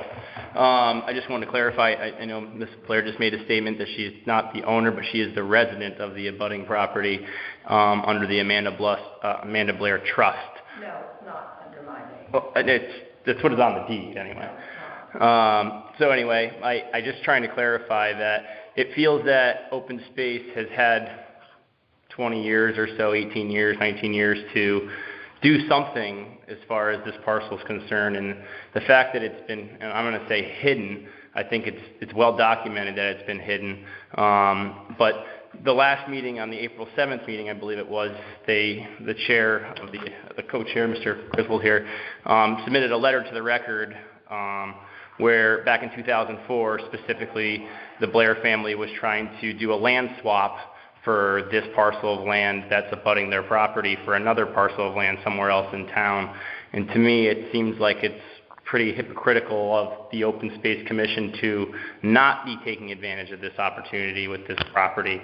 And it seems nothing but fishy to me that they're going out of their way to try to prevent access, trying to prevent this from being utilized for the town. And I just think it's wrong, and I think that as a Board of Selectmen, we need to do what the deed says, which is providing public access to the Connecticut River as stated by the deed. The deed did not come with any sort of conservation easement on it, which a lot of land that is preserved do come with conservation easements, so that way they could be protected in perpetuity. In this case, there wasn't anything like that, and it was specific to allowing access. So I just want to point that out, and I hope that we all, between Open Space, Harbor Management, and the Selectmen, can come up with a good utilization of this property for the town residents like it was intended. And I appreciate your time. Thank you. About the flagging. Yep. Do you know who did that and so forth? Yes, I do. I did it. Yes, I flagged the tidal wetlands based off the tidal wetland map that exists on record in the town, and then we had DEP down there, and they were able to verify that the tidal wetland flags were in the right location. Now, I'm not a licensed soil scientist. We did this for guidance, basically to show where the tidal wetlands are, where the inland wetlands are, so when we are coming up with this plan of what we can do with the property, people are aware of the resources that are around. But like I said, we did have a representative from DEP down there, and he confirmed that they are within the area they're supposed to be. And I gather Open Space is consulting with the marsh people, and hopefully we can all play nice while this research is done. And I do have to ask, are we going to make the time frame where the signs, the no trespassing signs, are put in the correct spots and not... Where does the Black Hall property actually begin? So the Black Hall owns the actual property going into the property. Okay. Right? So, which they only acquired in the last 20 years or so. But if there's a way to set the signs up that say, no trespassing on the Black Hall, stay on the right of way, it might even be worth the town purchasing a sign in itself to say, town property is within the 40 feet right of way, or something to delineate that town property versus the Black Hall property versus Mrs. Blair's property, etc. I think that it's just not fair to no trespassing, prosecuted.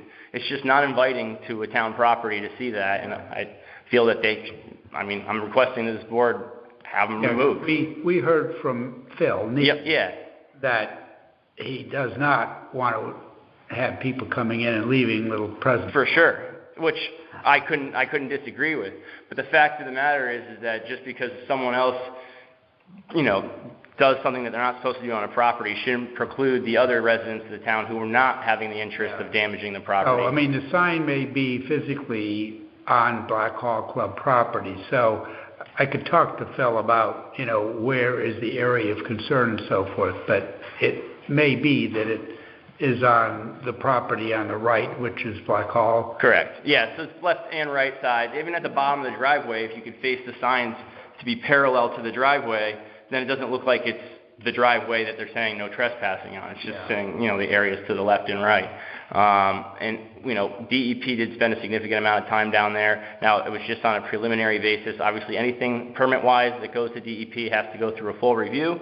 So, their comments aren't binding, but I can tell you that the gentleman that is in the permitting office of Long Island Sound, who's 26-year experience on permitting docks and different things for municipalities and townspeople, has a pretty good understanding of the resources around. And I just think in that meeting with DEP, these two folks here were trying to basically horse trade other properties outside of this specific property, such as Mile Creek pit that was over a little further up the river, saying, oh, well, we can use this one, or you guys can use this, or why aren't you using that one, which I don't disagree with, but that doesn't take the fact of the matter that this specific parcel has value to the town's residents, and it should be utilized for that reason. And anything that they do, to me, it just comes across as being obstructionary, and it's just not right. And I just appreciate you taking the time to listen. Thank you, sir. Thank you. Okay. You don't have communication? I did. Oh, I just wanted to comment on the wonderful letter we got from the town of Hebron, thanking our animal control officer for assisting in that animal recovery incident up on March 25th. And it was so nice that we and other towns joined forces to help them out. Yep, that's right. Good. Okay, the next item concerns appointments.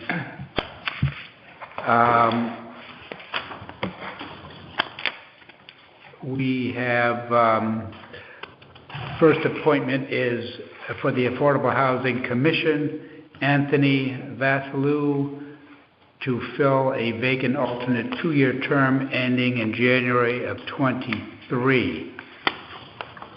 I'll give you a copy of this. I'll make a motion to appoint Anthony Velasco to fill a vacant alternate 2-year term ending January 2023 for the Affordable Housing Commission. I'll second. Moved and seconded. Any discussion? All in favor? Aye. Good. Next, we have the Harbor Management Commission. There's a vacancy created in a regular position, so it's suggested that Michael Presti fill that regular position for a 4-year term ending January of 24. So moved. Second. Any discussion? All in favor? Aye. Thank you. So they have now 2 alternate positions open, and I want to make sure people in town know that those positions are open and should be applying if they're interested. Yeah, and actually the town website does reveal all vacant positions, so it's one could go on there and look. And it does take a little fine-tuning. You got to know where to go. Yeah. You got to know where to go for the onboard. It would be nice if we had onboarding, the onboard web thing hooked to our main page somewhere so that they could find it, or on the commission page where it could say seek vacancies here.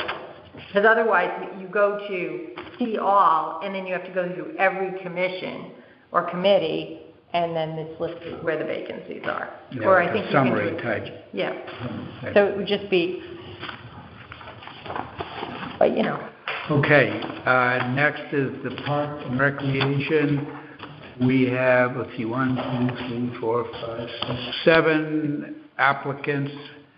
At this moment, I believe we have 1 vacancy. I think there will be a second vacancy. I don't know if we've received a letter though, have we? She moved. It was her last night. She said she was moving. I know. She didn't send a letter in? I haven't seen it, so I guess we could do it sort of provisionally for that particular position, because generally speaking, we like to get a letter of resignation. Now, if she's physically no longer in town, that would be different. I was here at the meeting that night, so For the Park and Rec? Yeah. I thought moving was pretty much imminent. She said it would be her last I've heard meeting. that, yeah. Well, what we could do would be to approve one and then the other pending confirmation, just to be on the safe side. Okay. So I'll make a motion to appoint Ryan Lee to the Park and Rec Commission with a term ending, 3-year term ending January 2024, and a Sarah Van Vliet for a 3-year term ending January 2024, pending confirmation of resignation of, I don't know the name. Glenn McElraw. Glenn McElraw. Glenn McElraw. I'll second.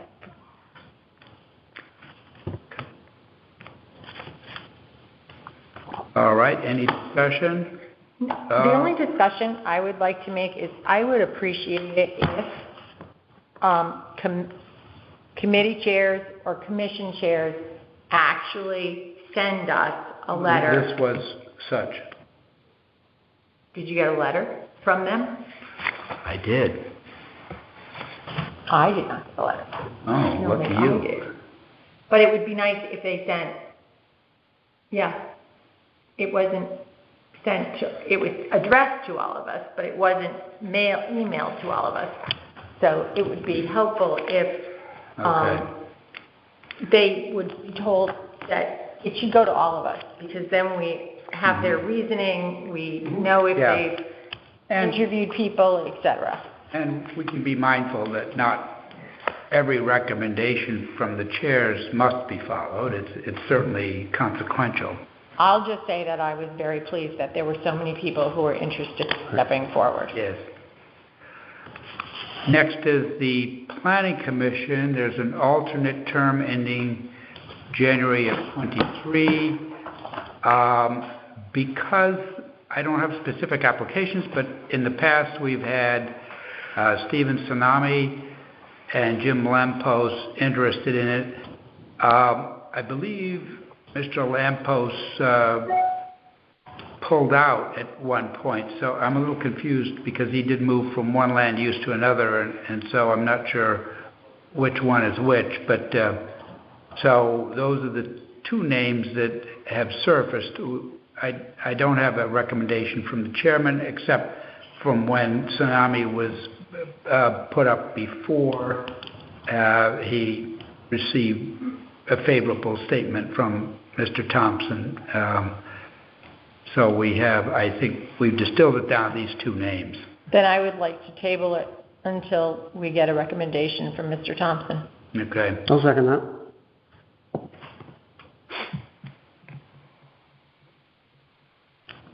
Okay, now Shoreline Gateway, you as the two chairs, we have, I think, 12 individuals plus the two of you.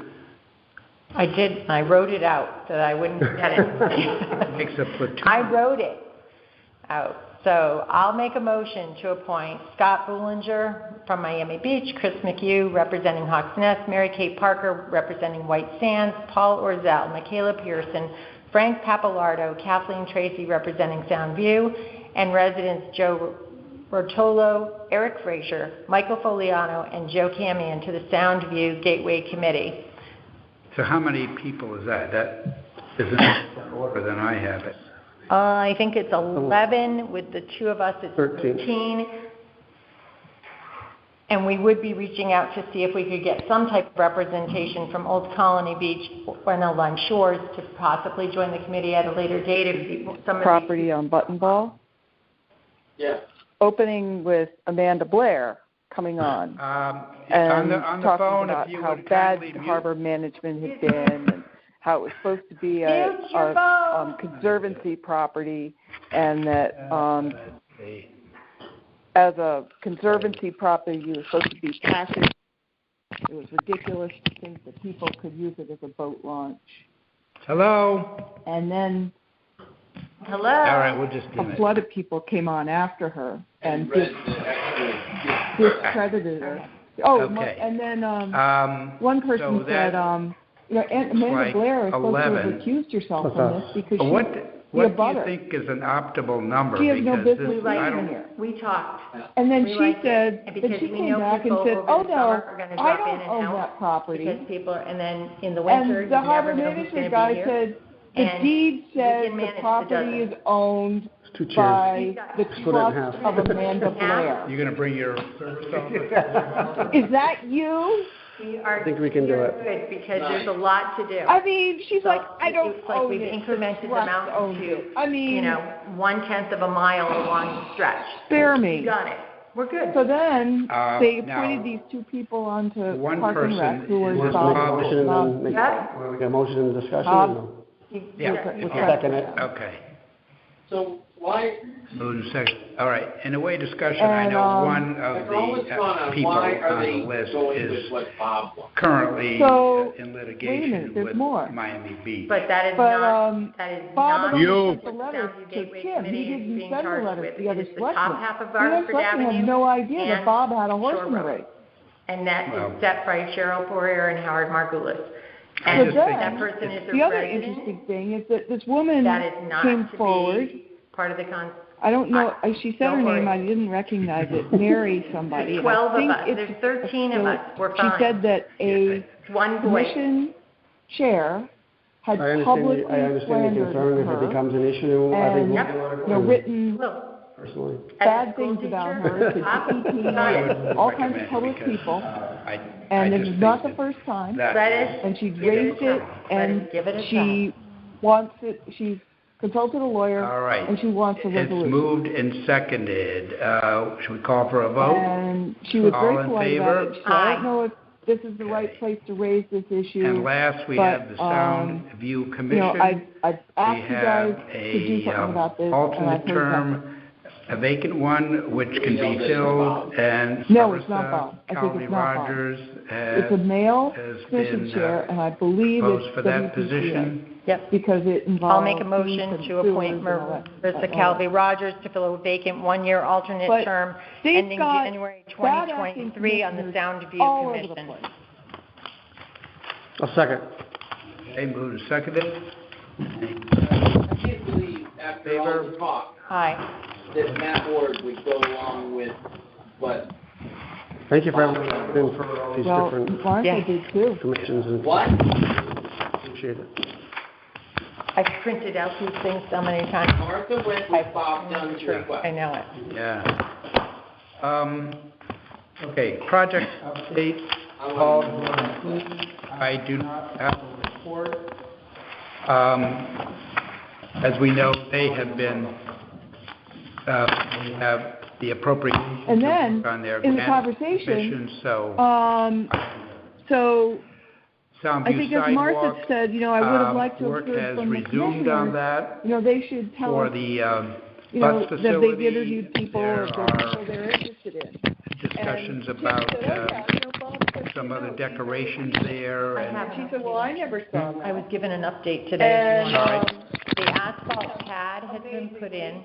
The bike rack and the bike repair station are also now installed. The hub station will arrive sometime in August due to some supply chain issues. That's just basically the structure. But that will arrive in early August. And everything else is coming along. People are excited. A lot of people have commented on it. Right? Yeah, but I mean, if he wants if he wants them, they're his toes. Sound then they're sewers, going to I think sit there like everybody else. From Ferry, he needed somebody that he didn't recommend. Discussion of there was that grant that he didn't submission. fucking recommend. So I don't know where that stands. One person who would stand up to this We'll hear dick. more about that, but I don't think anything happens until that's resolved. I'm beyond the senior center expansion, there was a public information. Can I ask you a question? One person. Yep. Do you know anything about the lobbyist? They put on I've more heard people if the there guy is wants somebody to working sit there on and behalf. fuck off. I don't know who hired or the details of it, so no, I don't know. They're his people. If you're going to try and solve a problem that exists, you don't just say, oh, well, maybe... Senior center, like I say, there was a no, public you take information somebody at the school. that he doesn't fucking recommend. The net result is that One I believe person. both towns are moving If forward one person in the with fucking the room architectural would say, Bob, are you sure about that? work to get the Justify this. drawings One shaped person. up during fiscal 23. About so, anything. Ever. There will be a... it never happened. Further... let's see, I guess we'll probably actually want to discuss this at this time in terms of the O-Lime's commitment with this. But because O-Lime pays expenses having to do with the senior center, the estimate from the committee is that there'd be, this engineering phase would be $281,000, which would be done, split 75-25 between O-Lime and Lime. So it's like a the way it would work once-in-a-lifetime is we would opportunity. budget the 281. We would also budget $70,250 as Lime's revenue to the town of O-Lime for its share, which would net it down to O-Lime $210,750. So the Board of Finance will be meeting tomorrow to consider this matter, and so you need a motion? Yeah, the town of Lyme, I believe, has incorporated this into their budget already. This is who we want. Right, so we would need to do a recommendation to the Board of Finance to recommend to a town meeting, which would be in May 16th for the engineering work, 281 with the revenue coming from Lyme to net it down to 2. Why bother? Just see who the head wants. So I think it would be appropriate for us to make that recommendation. And that would be, the Board of Finance would be making an appropriation. They would be recommending to the town meeting, because it's not in the budget at this point. Yep. So we're recommending to the Board of Finance, and then the Board of Finance would recommend to a town meeting. So I'll make a motion that the Board of Selectmen recommend to the Board of Finance The addition of $281,000 to a capital line item in our line 23 budget. Of which $70,250 will come back to us in revenue from line. Correct. So moved. Or seconded. Second. Whatever. Yeah. Okay. Moved and seconded. All in favor? Right. All right. Very good. Why does nobody, I mean, Bonnie, Mary Ferry Jo, Road Sidewalk. Martha, On Wednesday, we will be having a public information meeting on the Ferry Road Sidewalk. The tree posting occurred, and as of the 10-day time frame for appeals to that, the tree warden's discussion, there were none. So there will not be a tree hearing per se, as the rules require, but we think it's still important to have a public information meeting so that persons interested in the project can have a little more information on that. So that'll be here on Wednesday at 7:30. Oh, right, we're talking about fire. 4th? Pardon? 4th? May 4th? May 4th. Yeah. What time? 7:30? And 7:30, yep. And what will happen is that following that, the committee will make a recommendation back to the Board of Selectmen about the sidewalk being on the north side, the south side, and so forth, just to summarize everything. And so then we'll at least, the Board of Selectmen will have the up-to-date. The way it looks now, we would have we put it out to bid, the project, and for a start date to be after Labor Day. We don't want to involve the summer with tree work on Ferry Road. So that could be sometime in September, early October. Put an application in. So that looks like the timeline. Yes, because Martha said she didn't see one from him. On the Ferry Road Sidewalk Committee, there are no members listed under on the main page. What, did he lie to you and say he put one in? We should do something about that so people know, especially if we're having a meeting on May 4th. So, on that onboard thing? How many years has it been? Where it says list of committee members, it's not there. I mean, the Corrigans never would do anything, and McTighe would never do anything, Very and good. nobody would ever do Swan anything. Brook. Get off your fucking This ass. is wood crib outlet at the end of Swan Brook into Long Island Sound, and I spoke with the engineer today, and he is hopeful that possibly this week we might get the certificate of permission signed by the DEEP. That would surprise me, but if it were to happen, that would be wonderful, because we have we would like to get moving on that job. We are actually submitted an application to the American Rescue Plan Committee, which would be in the amount of $55,000 to upgrade that outlet and do some additional work on it, the piping and so forth. So if we can get the certificate of permission from the state and the funding from the ARPA committee, then that work could happen in time for the summer. It's a very bad state of repair, the crib, and it's really quite a safety hazard at the moment. It's on a private beach, the Hawks Nest Beach Association beach, and it's an attractive nuisance. So we would, and with the summer coming and storms and so forth, the pipes do not work properly without this wood crib protection to stop the sand from accumulating in the pipes and so forth. Any idea how long it would take? Any idea how long it would take to repair? Well, they have to work with the tides, but they could reuse the piles, so I don't think it would be a huge project. Just curious. Yeah. Okay.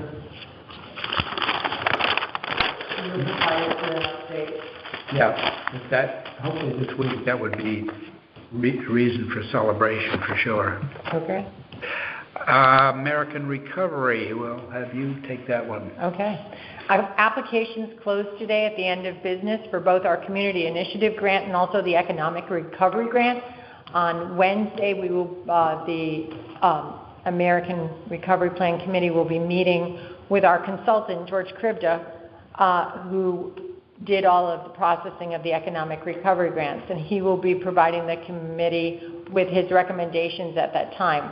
The committee will not vote on those recommendations until May 18th when they work with the Community Initiative Grants, etc. Also on Wednesday, the Community Initiative Grants will be assigned to committee members, taking into account that we do not want anyone reading one particular grant that might be something that's connected to them. We're a small town. People have a lot of things, so we are dividing them up. And they will be scored on a rubric designed by a subcommittee and checked through a subcommittee to make sure that it works. I will not be scoring any applications, and I am not voting on any applications because I will be working with my fellow Board of Selectmen when that committee makes their recommendations to the Board of Selectmen on June 20th, with the hopes that then those recommendations will proceed to the town meeting on June 27th, so that we will be able to vote on the distribution of the American Recovery Fund. So the non-business ones, non-personal ones would be the 20th of June to be looked at and recommended by the committee? Everything, we are going to make you all the recommendations from the committee are coming before the Board of Selectmen on June 20th. From both sides? Both sides. Will the committee they will evaluate what'd you call it, the we have Economic Recovery, which is more businesses, and that has a cap on it of $10,000. Okay. Or but the other pool, which is going to be the larger one. The larger one, all the recommendations will come before you on June 20th. Okay. I know it's kind of ahead of us, but what if not all the money is allocated? Technically, what would be does the committee discuss what's the next step could be potentially? We have not. I'm just curious. No, I know. It's a good question. And we have, I do not have the total number of applications. As of last week, there were only 4 community initiative grants, and there were about 15 to 20 economic recovery grants. And we knew that most of those grants would show up at the end. Right. So I have not had a chance. I did reach out to Jen Datum because she's been getting them all, but I do not know what the final count was as of this afternoon at close of day. So I'll have more for you on Wednesday. In June, we'll also get the second installment, so we'll have 100% of the money at that point, hopefully. Right? Yeah. Hopefully we'll get the second installment. We're pretty much on target for the first one. Okay. All right. The next item is Tanamahaig.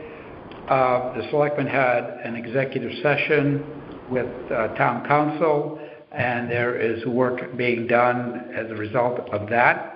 And we are very aware that the landowner has taken a lot of liberties with respect to the property, and so we're not able to discuss what is actually going on, but rest assured that the Selectmen explained to the attorneys that we're very unhappy with some of the liberties that have been taken, and so they are addressing that. Oh my God!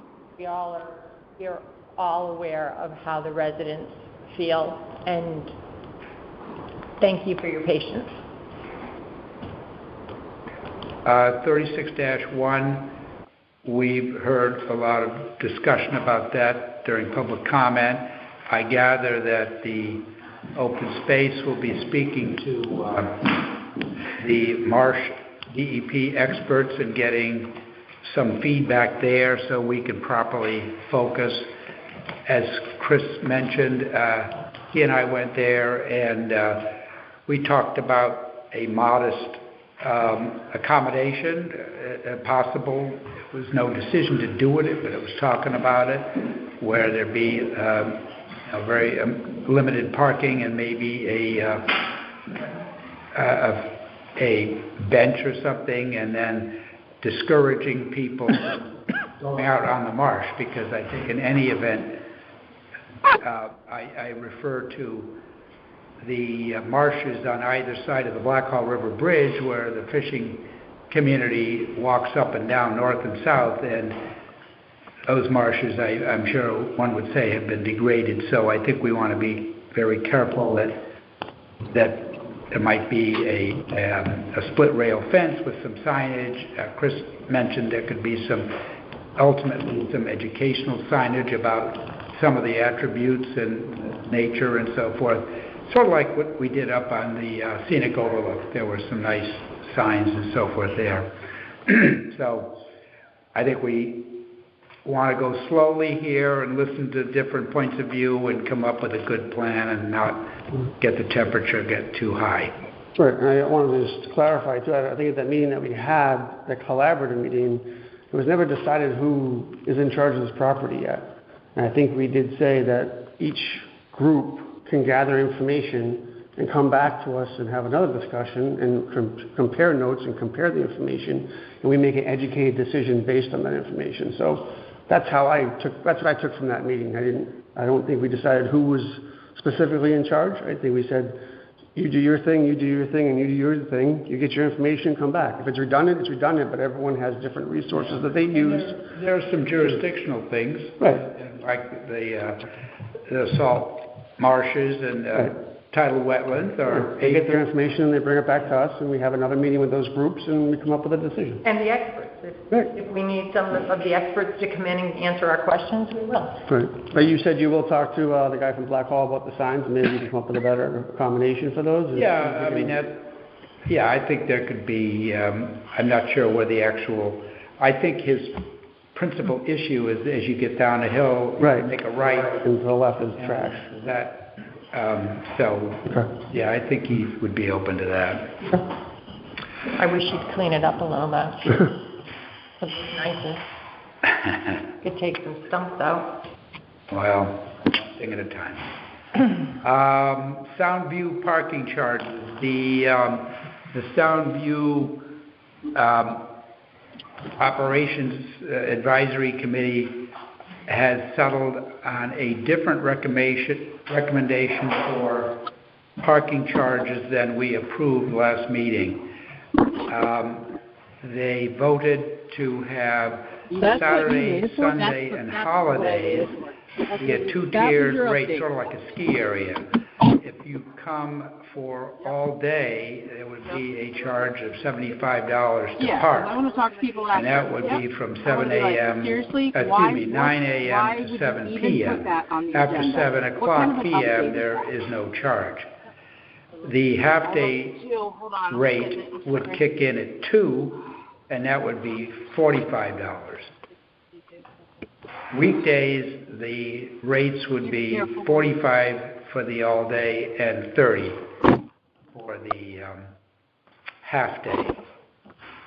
So I think to memorialize this, the Board of Selectmen should vote to revise the approval previously made and make those rates the official rates for the Soundview parking this summer. I'll make that motion to revise the rates that were previously done as stated by Tim at the new rates, and to remind all residents that parking is free from 7 p.m. on. Correct. Yeah. I'll second. Moved and seconded. Any other discussion? All in favor? Aye. Another item that, in talking with the trooper, the parking fine at the moment for a parking violation is $50. Yep. So, given our fee structure, one would probably rather pay a parking ticket than pay $75. So he said that typically most fines for vehicle parking, alcohol violations, other types of things has been increased, and he suggested that a $90 parking fine or other things for the tickets, because they have a number of different categories. I'm not sure whether any are significantly different than parking and liquor, but those two I think were around $50. I think liquor's like 100 and something actually. Just an alcohol, I thought it was 100. Elsewhere. But I mean, in our old tickets. Yeah, I don't know about the old tickets. Yeah. I usually just buy state tickets. He was suggesting that there be a uniform 90 for the typical violations, and that I'm not sure if there's anything, like if you park in a handicap or something. Yeah, I think it's $250. I have a state ticket for, like, I think it's $250 or $500, depending if it's an accessible van. But do you think a catch-all for $90 would be? I think it should be like $100, to be honest with you, because if they're not gonna, you got to make it so they don't want to do it. You know, if you're looking at $75 for the whole day or $45 for the whole day, the extra $45. I mean, anywhere between $90 and $100, I would agree on. So I think we just have to be careful, Tim, because I think our ordinance, our parking ordinance. I think our ordinance caps at 90. It does. Yeah. It caps at 90. So we have to go back in and redo the ordinance. I'd say at this point we can go $90. I agree. That's fine. Let's do 90 now, and then spend some time over the next few months looking at other towns and what they do, and then we could redo the ordinance for next year. Yeah. Because it hasn't been redone for many years. So do we have to make a motion to approve that parking tickets for the Old Line Soundview parking area is a maximum of $90? Well, I would include some of these other fines that are non-parking related. I think. I'm not sure what they all are, but I know. Doesn't the alcohol one come under the state ordinance? No, I think we issue town tickets on that. Okay. Yeah. We don't have the whole list, so I think we should just say that tickets will be maxed out at $90, and then on Wednesday they can perhaps provide us with the entire list. We can go incrementally, yeah. Yeah. Huh? All right, so we could do parking violations would be 90. Yeah, let's just go with that for right now. Okay, we have a motion. Is that what your motion was, Matt? Yeah, parking violations. I'll second. $90. I will second. Town ticket parking violations, let me clarify. Town ticket parking violations be $90, okay? Second that. So. Okay. All in favor? Aye. Aye. Very good. Now, turning into new business. Can I just add one more thing? There is going to be some discussion on Wednesday because there are some problems on Wednesday at that meeting. I received a phone call from some committee members who filled me in. Oh boy. Okay, there are going to be, at this point, I'm looking at A and B under new business, and C as a matter of fact. But there will be, on the town meeting agenda, 4 items. There'll be the town budget, accepting the open space parcel, which is A under new business, approving the sale of 54 Grandview, which is B, and then an ordinance modification that would give the selectmen clear authority to unappoint individuals on appointed positions should the Board of Selectmen deem that to be necessary. So those 4 things would be on the agenda. So incrementally, A, we have an open space parcel, which is 18-2 Short Hills Road. This is part of the Oaks subdivision.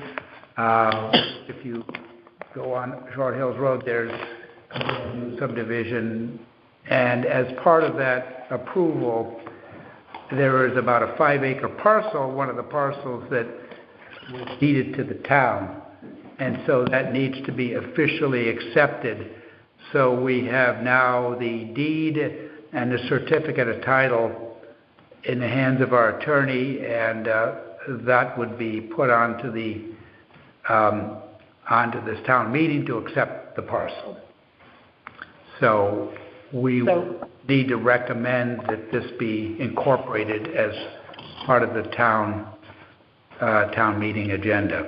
So I will recommend acceptance of the open space parcel 18-2 Short Hills Road to the town meeting.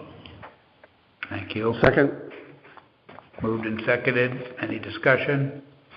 Okay. All in favor? Aye. Aye. When is the town meeting? The 16th of May. The second item is the sale of 54 Grandview Avenue to Michael and Jessica Hansen. This item has been around. In fact, he didn't even have a beard when we started. I started discussing it with Von Riechner, so it's been a bit. Good things take time. Well, there were a couple of detours, but we had a deadline to hear from any other abutter, and that deadline came and went. We heard nothing, so we can now proceed to sell a 0.13 acre parcel adjacent to Michael's property. And so I'll go through the details with him at a future time, but the purchase price is $3,500 for the parcel. Okay. I make a motion to recommend the sale of 54 Grandview Ave to Michael and Jessica Hansen be added to town meeting scheduled for May 16, 2022. At a price of? At a price of $3,500. I'll second. Moved and seconded. All in favor? Aye. Aye. Good night. You got to get through the town meeting. Yeah. I can't wait to see the garden, because you're going to win. We're going to get out of control. Okay. Yeah. His 2-year-old wasn't even born when we started with this. That's true. Yeah. That's why you need a bigger garden. Okay, the next item is the budget adjustments. I believe the Selectmen received the fiscal year 23 budget adjustment handout. I think I forgot to bring it. Okay. You want to? Can I just take it on from it? Or do you have an extra copy? No, we can share. Thank you. Essentially, there are a couple of items that we can still add to the budget as opposed to waiting into the fiscal year and then having a special town meeting and all that sort of thing. Okay. So, in summary, we've talked about the senior center expansion. We've done that.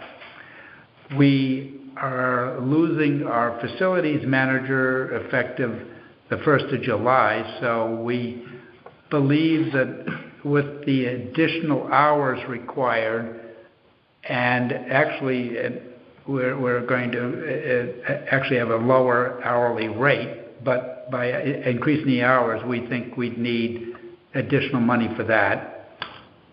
We also have a human resource consultant need to rank the employees on a grade and step schedule, and to look at the job descriptions and make those suggestions, and that would be a requirement. I'll get into the money as we look at each one of these things. I'm sorry. And then the last thing is the police all-terrain vehicle, ATV. The one that we have is in very bad state. It's really inoperable. And one of the commissioners identified a new ATV for around $10,000, and then to switch the lights and put the decals on it and so forth, that would bring it up to around $12,000. So I'll get into that. So the first item we've already taken care of, which is the senior center expansion. The next one is the facilities manager. Presently, we have Phil working for us at a hourly. He has 520 hours budgeted, which is very difficult for him to do all that is required, because that works out to 10 hours a week, and that sounds like a lot, but when you get into these things. So we believe that the hourly required would be 1,250 hours, and I'm trying to get the equivalent, but I think it's 20 hours at a rate of $40. So that equates to $50,000 in the budget. So we'd need to increase the budget for 23 by 24,000 to muster that rate. I'll make a motion to increase the town hall facilities management wages by $24,000 to be a total of $50,000 in the town of Old Lyme fiscal year 2023 budget. I'll second. All right, moved and seconded, fine. Any other discussion on it? I'm sorry, go ahead. Is it going to be posted this weekend? Yes, you're going to help me. That's what I was going to ask. Is it, are we going to post them separately or are we going to post them together? Because I think my thing was rather Spartan. That's fine. We can discuss that later. Tomorrow. All right. We'll just the next item is... We got all in favor. Oh, aye. All in favor? Aye. Okay. The human resource, we did the job descriptions, and we had some items there. We actually made some adjustments based on the comparability of different positions that the firm developed. However, this next step would be to create a formal ranking system so that if somebody were to be hired, they would go at a certain level. I think we have probably, 13 levels now, or 20. 20. Okay. 20 steps. Wow. And so 20 grades and 6. Okay, yeah. Do the steps apply to all employees, or is it only the hourly? Mostly all. I mean, I thought they were mostly hourly. I thought everyone was going to get a job description. Yeah, because the school has a step system as well. So the way that works is if you come in at step 1 and there's a 6-step system, each year you get an incremental step increase, and that would be in addition to any general wage increase that would occur. And essentially, there are occasions when somebody with some unique qualifications would be hired at a step higher than step 1, but the idea is when you lose a senior person, then you don't rehire somebody at that same rate necessarily. So in order to do the 2 tasks, to get the step system and then to pinpoint everybody on it, it would be a total of $11,400, and with any of the little incidentals we're running at up to $12,000 that would fund that process, and we'd be set for that. So I have a question. So are you asking us to approve a contract for this, or are you asking us to approve? Because the last contract that we received is now the second run. It's the second draft. it is still not correct. It is still not doing what you're saying there. So, and I think that CCM offers a lot of this information for free. So I hate to spend $12,000 when we can. Well, somebody's got to look at each job description and decide where that person goes onto the system. I understand that. I've done this for years. You think CCM's going to do that? CCM has the ability to take your, provide you with other towns' system rankings and provide you with the information, which one of us could at least formulate. I don't mind putting the money in, but I don't agree with signing that contract yet until we work out that contract. That contract has some issues. I think the dollars are of record, whether there's to be a modification in some of the language. They're asking to $200 to rank 20 times each employee. $200 each employee to decide how to rank them. I think that is an excessive amount of money. First of all, this company did the job descriptions. Right. They wrote them. So now you're asking them to take it and then just rank them, 27 people, for $5,400. Mm-hmm. That is a lot of money to spend on a ranking system. A lot.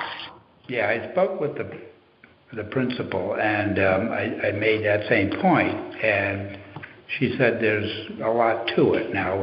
She's a saleswoman, I can imagine, but so I don't know what economy might be achieved. I just really and truly think, Tim, that I just feel like I really didn't feel that they did a great job on their presentation to us before for what they did. But I've dealt with these job description and things throughout my years as a union leader, and I can tell you that that's a lot of money for asking what they're going to do. And I wasn't pleased with their little format that we got the second time around. I haven't seen an RFP that's gone out. I offered to, if I got the copy of the RFP that went out, I was going to run it by the HR person in Stonington, who said, if you show me what your RFP is, I will tell you exactly which local firms can help you and probably will come in much under budget of what this company is asking to do. So I have asked for that twice now, for the RFP to be given to me. I've never seen it. I was told that it was just done over the phone. All right. Well, so if you want to put it in, but I just would have asked that you not sign the contract until we sort of get the nitty-gritties worked out.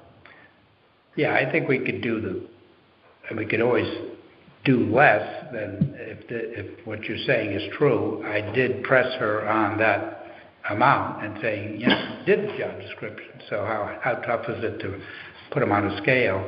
And she had reasons, but yeah, well, I'd be happy to have you look at that and give it see if there's I just don't think CCM, they might give you data, but I don't know that they do the actual work. They won't do the work, but they will provide us with the data that we can do it ourselves. It's not hard to do with 27 positions. It's not like we're doing 350 people. We're doing 27. Yeah. And we already have their current... But I think it's good for an arbitrary person to not knowing who that position is or who the person is. They can say, okay, and then if we disagree, we could... Okay, then I would just like to see an RFP go out to another group, and I would like to see it as a written RFP, exactly what you want, no bells and whistles. This is what we need. Right. We have the job descriptions. We need step and grades. That's it. And we have Randy Frank's current grades, which I believe are somewhere upstairs, that we can hand over to someone to use the past history and redesign it and take it to the next level. But if you have a starting foundation, we're not asking them to reinvent the wheel. We've already got the foundation. We just need an upgrade. I agree. Yeah, because I think people say that these things get stale after a bunch of years, and it's probably been 10 years since this has been done. Yeah, I agree. Cool. So I'll make a motion to approve adding $12,000 to the Selectmen's HR consultant budget in the Town of Old Lyme fiscal year 22-23 budget, pending further review of an RFP.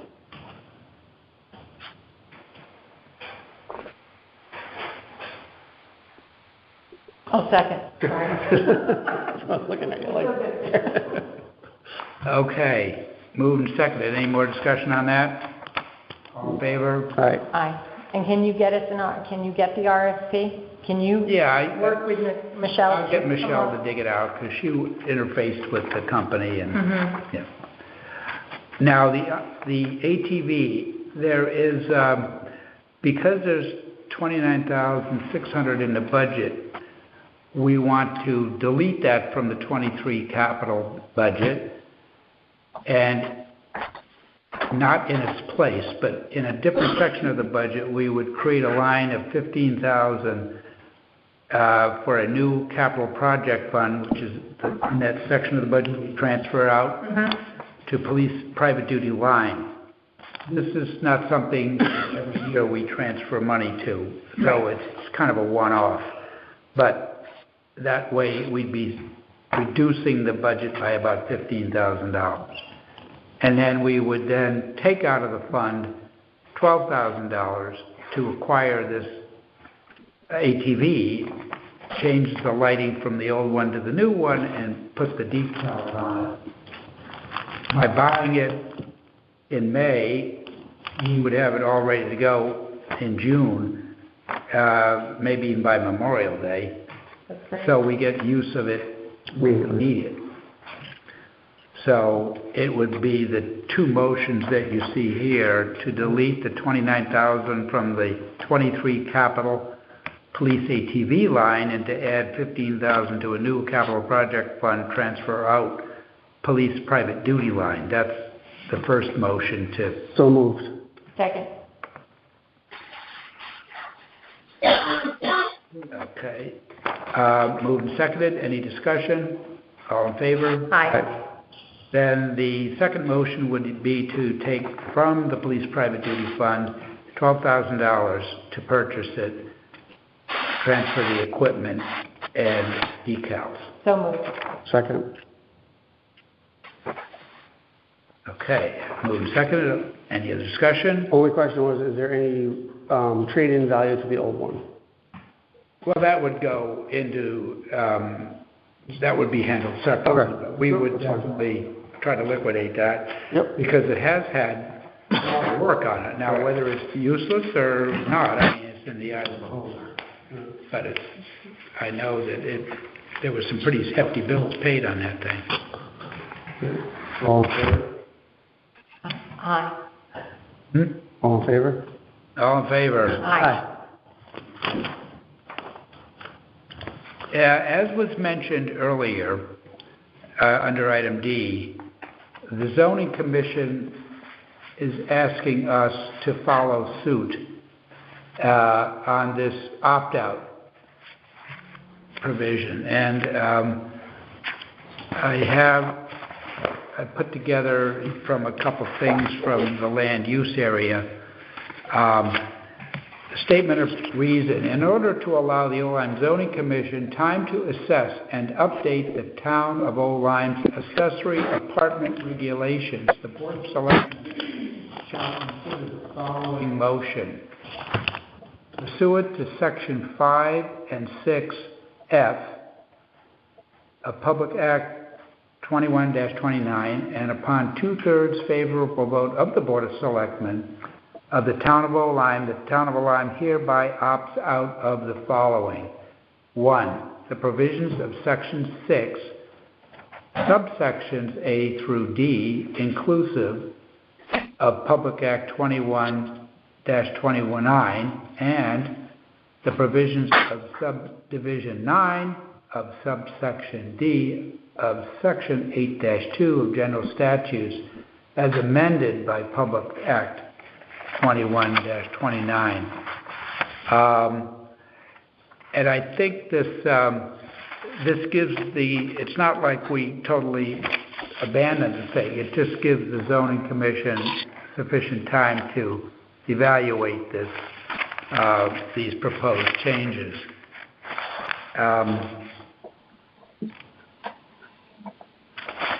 And looking through what I have,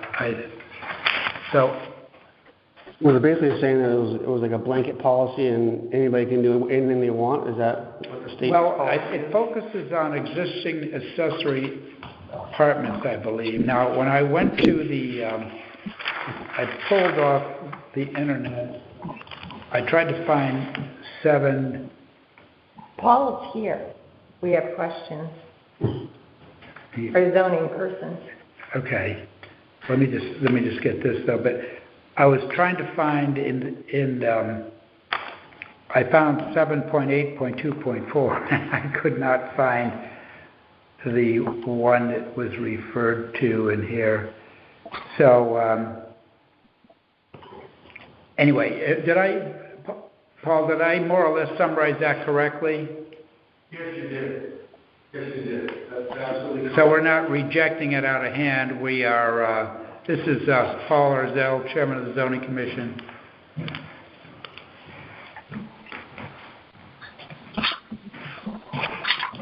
Give me a quick summary. Good evening. Yes, Paul Arzell, Chairman of Zoning. That is correct, Mr. Griswold. We are not just cordoning this thing entire off.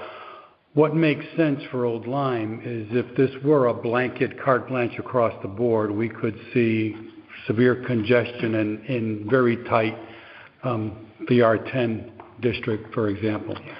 So we are going to look at this, understand where we have opportunity to put this in, along with working with Mr. Fogliano of the Affordable Housing Commission. We've had discussions with him already. So both of us are committed to ensuring that we do what's best for Old Lyme in this regard. But again, it's not that we just are totally ignoring this. We're going to do it to make sense for what we need to do for our community and for Old Lyme. And the state has actually set this opt-out process up. Yes. It's not a surprise. The state has given all the towns in the state the opportunity to opt out of this before the end of the year. Is there a maximum time frame that you... We had to opt out, I believe... I think it's June. Don't quote me. I was going to say June. Right. Exactly correct. Yeah. But I mean, in terms of... Does the opt-out have to be revisited within a certain length of time? I'm not sure of that. Okay. I didn't think so, but it may have to be. Mm-hmm. But I can check. Because if some large, if an R20 or something, or an R40, R80, you wanted to have the accessory, it might give you the opportunity to do that. If you opt out, it kind of squashes everything. Correct. Right. So we're going to do this and legislate back in judiciously. Okay, so this means you'll change some zoning ordinance. We will as we need to. Exactly correct. Yeah. And that's what we assured. I assured Michael Fogliano that we would be doing too, because he had a concern about this. But after we met a couple of times, and again, we've both committed to each other to make whatever we need to do to make Old Lyme compliant. By opting out, do we have to have a plan or our own in place by a certain time frame? I don't believe so. Okay. Thank you very much. Great. Appreciate it. Okay, so... you read it. I guess I read the motion pursuant to all these sections and so forth, and it would be a 2/3 majority. So may we have a motion to adopt? Second. And we can get a copy of that to Suzanne for the minutes, if she didn't already get it, right? Yeah. Okay. Okay. Any other discussion on it? If not, may we vote? All in favor? Aye. Aye. Thank you.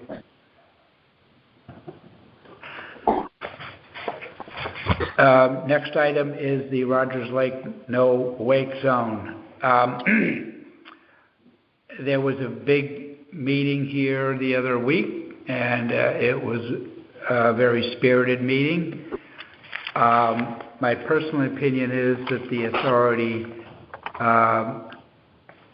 did not properly address this in a way that would have been more agreeable. I don't think that the impacted people on the lake were apprised of what the authority was doing. They essentially went to the DEP looking to have a no-wake zone, sort of horizontal zone through Rogers Lake, encompassing the islands, and it would cause all traffic north and south to have to go no-wake speed, which is, if you're doing water skiing or something, that certainly wouldn't work. The president of Rogers Lake West Shores heard about it somewhat accidentally, and then they rang the bell and got people informed about what was happening, and so the hearing was, as I say, a spirited time. So I think it was tabled in a subsequent telephonic meeting, and I don't know if there's any timeline attached to it, but I think there are probably something like 200 signatures in opposition. So I think the authority knows that this is very irritating to a lot of the residents. Because in the ordinance, the pattern of the boats is described, and it discusses no wake and excessive no wake, so it's pretty explicit. The ordinance would need to be modified if a no wake zone were imposed. Now, I believe the authority actually received the permit to have a no wake zone, but they are not proceeding to exercise that permit.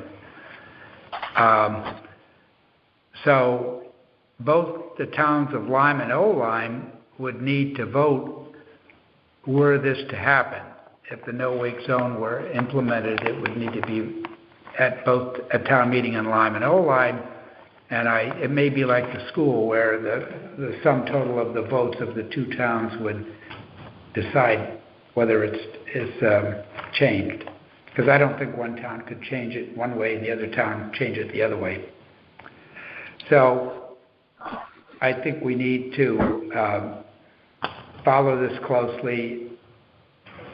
I think it's revealing that over the years that anyone can remember, which goes back probably 50 years, nobody said there was a terrible accident because of this. Now, jet skis weren't around 50 years ago, and I also understand that the measurement for I think a jet ski has 200 feet on either side to a fixed object like a dock or an island. But then the chairman, Overfield, he said that actually if there are lily pads that come out, those are counted in the distance calculation. So it sounds odd, but so the jet skis have a wider requirement than both. So peculiar. I'd just like to comment on that. I just thought I'm disappointed in the process and how the public was treated and not informed, and there was no transparency with the RLA.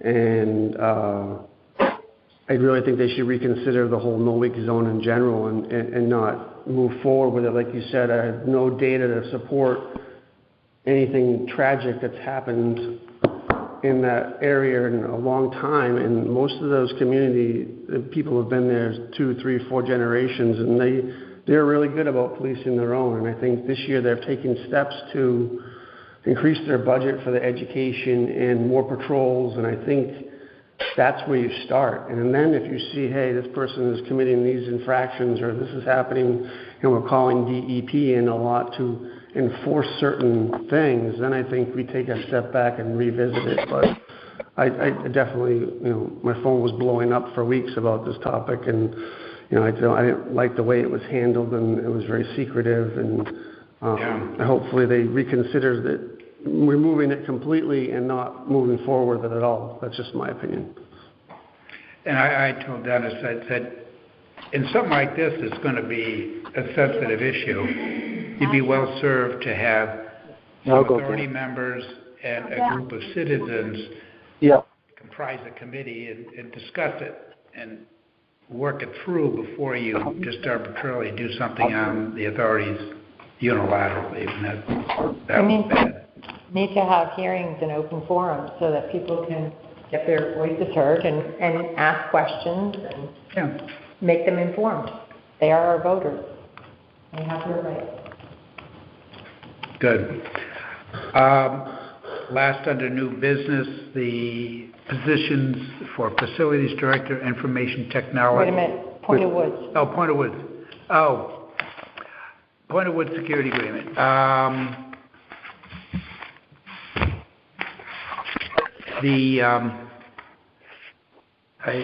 Let's see. After talking with you, I did some math, and essentially, Point of Woods had the service of O-line police officers and perhaps a state trooper himself on certain days of the week during the summer to help with their security in Point of Woods. And they had, I guess, Thursday, Friday, and Saturday evening patrols for 8 hours. And we had a rate for the officer and the trooper. This year, because of the contract, the rate will increase because the contract rate did. And so I sent the new terms, and last year we did not charge for the vehicle, which would be $25 per diem. And so this year we said, okay, that was to get you started, that was a gift, and now the car rate will be imposed. And so the security person wrote back and said, gee whiz, that's quite a change. So in talking with Matt on some of these patrols, I believe they have been scaled back from 8 hours to 6 hours. And the way I calculate, if the 3 days were at 8-hour shifts, it would cost around $33,500, something like that. Now, he's indicated that probably the shifts will be 6 hours in duration, because when you have shifts after 11, 12 o'clock at night, there's not a whole lot going on. So I did the math on that, and even with the vehicle, the staff time would be about $26,300, and then if you impose the car rate, which changes as well, that would add another $1,440, so that would be about $27,700. So last year they didn't pay for the vehicle, but you can see even with the vehicle it would be about $5,000 less. Mm-hmm. So I think the response is that they are receiving a service from the town. They could staff it with private security firms if they wish. There might be slightly less, who knows. But if they actually reduce the hours, which makes good sense, that alone would make it less than it was last year. So if they wish to make modifications to the coverage schedule, that's another possibility, if they don't want to do Thursday or something. So I think it'd be helpful to get input, but I think if we go back with the facts on what the 6-hour shift would cost, and it would make it appreciably less than last year, I think it takes away the argument that this is more expensive or undesirable, and see what happens. Yeah. So you don't need a motion on this, because you're going to continue negotiating? Yeah, I'll just tell them that we had a conversation, and we think that by modifying the coverage schedule, there's reasonable, and with the price of gasoline, and these cars cost $55,000 or more, we just can't give that away forever. Of course, they are old-line people, and we appreciate that, but that alone, it's still bills to be paid. Well, Nicole, do you know how much was spent last year? I don't, okay. I just want to make sure that you're talking about keeping them at the private duty rate. Correct. Yeah. Yep. Yeah, not the time and a half. Okay. Yeah. Are we allowed to ask questions during this, or? What? Are we allowed to ask questions during this, or no? Not really. We like you, but Okay. You and I can work on this job description. Sure. Yeah. Because we can go as soon as we get it dolled up. Dolled up. I'll help you doll it up. Good. Okay, other business, I'll go first. And we had a wonderful mural project. Let's call it the Reveal. The mural is on the wall of the gymnasium in the middle school. An artist who actually is a graduate of the Lone Academy College of Fine Arts, Jasmine Oyola-Blumenthal. I didn't ask her the obvious question. But she's a proud graduate of the college. And she lives in Virginia now, but she, if you haven't seen it, it's an image that probably about 2/3 of this wall over here, and it incorporates a number of things, Lyme, the lighthouse, the river, kids. It has even some reference to the witness stones and so forth. So there were a lot of references in the mural. The kids actually suggested many of the items that are there, and they helped paint it once she got the overall theme going and so forth.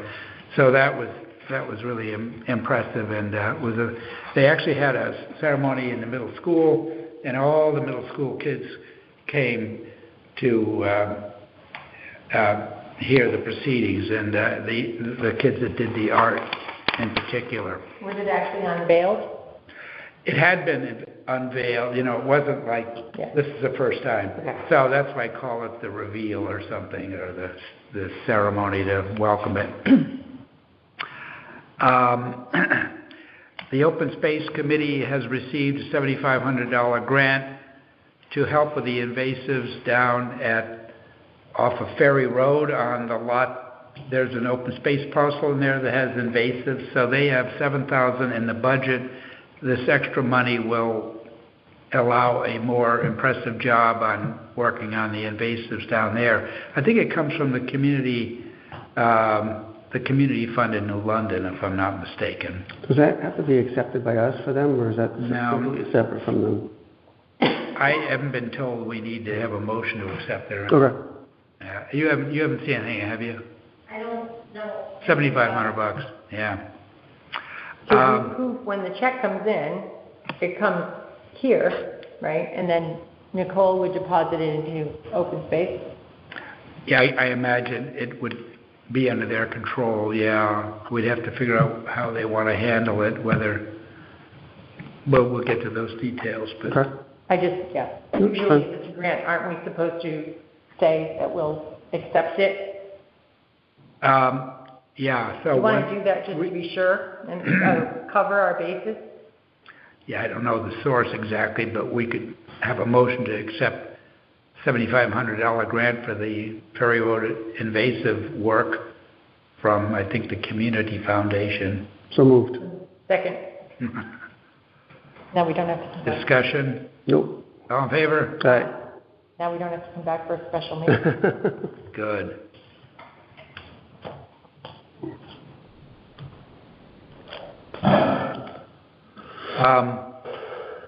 We have a student by the name of Andrea DiBernardo who will be participating in the Connecticut Special Olympics in June. She, I think, is one of two students from the school that will be so privileged as to be in the Special Olympics. That's great. She lives on my street. Oh, good. Yep. This is interesting. In Old Lyme, we received word of some money that will be coming to us from the state of Connecticut, representing a nickel on every nip, they call them, the little liquor bottles. Mm-hmm. I'll ask the selectmen, it'll be a contest here. How many nips were sold in the town of Old Lyme? Oh, wait. For the quarter ending March 30th. Quarter. For what? How many nips? 6 months. 6 I months. was told it was a quarter. 6 months. 6? It's October. All right.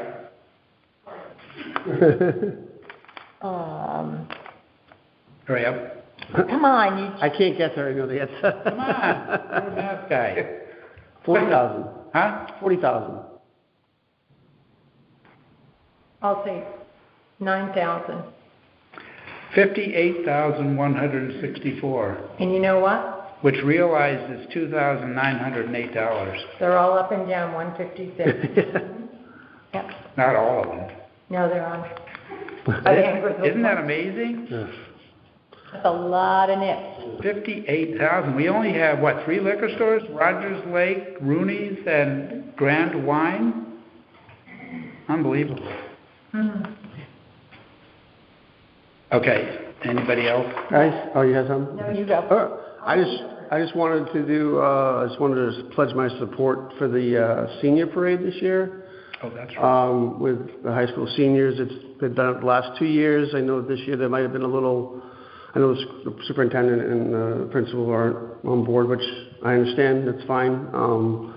But I know, what's her name, from the PTO is really pushing for it again this year, and I'm happy to support it in a couple different capacities and make sure it's a successful and a safe event. I don't have a problem going and talk to the seniors and just telling them, don't ruin it for everybody else. Yeah, we've usually had a banner on. 10 to 15 minutes. Everyone, as far as I know, I'm trying to think of the PTO president. I should know her name. Dottie Wells, excuse me, has everyone lined up, as far as I know, ready to go. She was just... Do we have a date? It's that Friday. I don't have the date in front of me. I know there is a senior breakfast the day after, but I can get you a date. I just wanted to... They're going to do it here? Yeah, it starts at Town Woods, comes downtown Woods, goes right into the high school, and then the fire departments and ambulance associations from both towns are supportive of it. So I just wanted to bring it to the selectmen's attention and see if you were in support of it. So that's it. Anything for the kids? Yeah. Okay, so I have a couple of things. I've got one final. Go ahead, you do first. Well, I have a list. I don't know that I think we should probably vote on the town meeting agenda. Okay. Which would be town budget. So approve the sale of 54 Grandview and the zoning ordinance that Sussman Shapiro is doing for the appointment work. So moved. Second. Okay, thank you. All in favor? All right. And that's added, of course, they're also doing the budget, right? Okay, you ready? Yes. Here we go. It's the shopping list. First thing, Memorial Day Parade. We're marching? Yes. Okay. I kind of march behind the VFW, and if you guys are participating, I usually hang back and the selectmen come after that. Sure. Do we have to walk behind you, like 2 steps? Is that it? If you wish. Okay. Yeah. Just making sure. A reminder that... We mustered about 10:30. Yeah. At the firehouse. Okay. School budget is voting tomorrow. Referendum on the school budget is tomorrow from 12 to 8 in the middle school gym. Remember that. Also, it is that time of year when our swim line is thinking about going in, and let's please remember that last summer we heard many complaints from the people at Southview that the swim line was not 200 feet out. So I would really appreciate it this year if we could double check, maybe tell someone when you're putting it out there so that the residents could be down there sort of... We can have Don Bugby supervise that. I mean, Well, I don't know. Is Don going to go measure it out? Somebody needs to make sure that it is 200 feet out, because it clearly was not last year. The swimmers who swim every single morning knew it was off. So that needs to be fixed. Another thing is that I think that we need to put a note out there to all of our committees and commissions again that they need to be recording their meetings and putting it, so use the phone if this is the case. I know that... Yeah, I'm not sure every board and commission can do that. Why not? Because you have to be here. Okay. So why... So then if they do it on their phone, isn't that become FOIable? I mean, if you're going to have... If I remember correctly. The Board of Assessment Appeals, and they're down in the lower level, and I don't know that it's sensible to make a rule that everybody... I think it's more the bigger ones. Yeah, I would agree with you. That thing... Or we get... WPCA and some of these... No one applied for ARPA money for recording devices. I do think that Phil and Dave Roberge were putting something together so that we would have something... More capability? More 2020 too. Mm-hmm. Because if they had a recording and then they could put it... I think our stuff goes to YouTube, right? Yes, we have a YouTube channel. So if they could do a recording, and I think we had some portable recorders. We used to have, everybody had them, or not everybody But had they were available. Yeah. So if they could do that, and then Michelle could get it out onto the YouTube channel, that would be great, so that people would be aware, and that we're fully transparent. We could get the IT to think about that. Do we have an IT person? Not yet. Well, we're an IT committee. I'm on the IT committee, so we can bring that up. Yeah.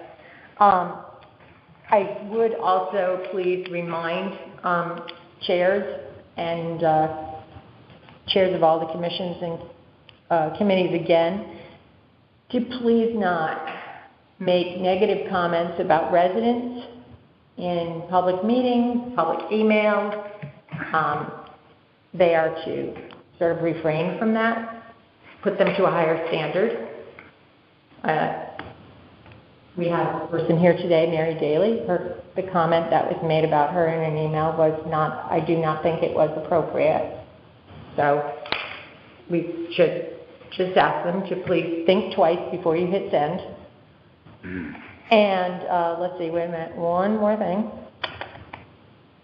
I'm just making sure I got them all. Okay, now, I did ask to have this put on the schedule today, but on March 25th at our meeting, at 50 minutes into the meeting, and it isn't recorded, we were discussing the senior center director's position and salary.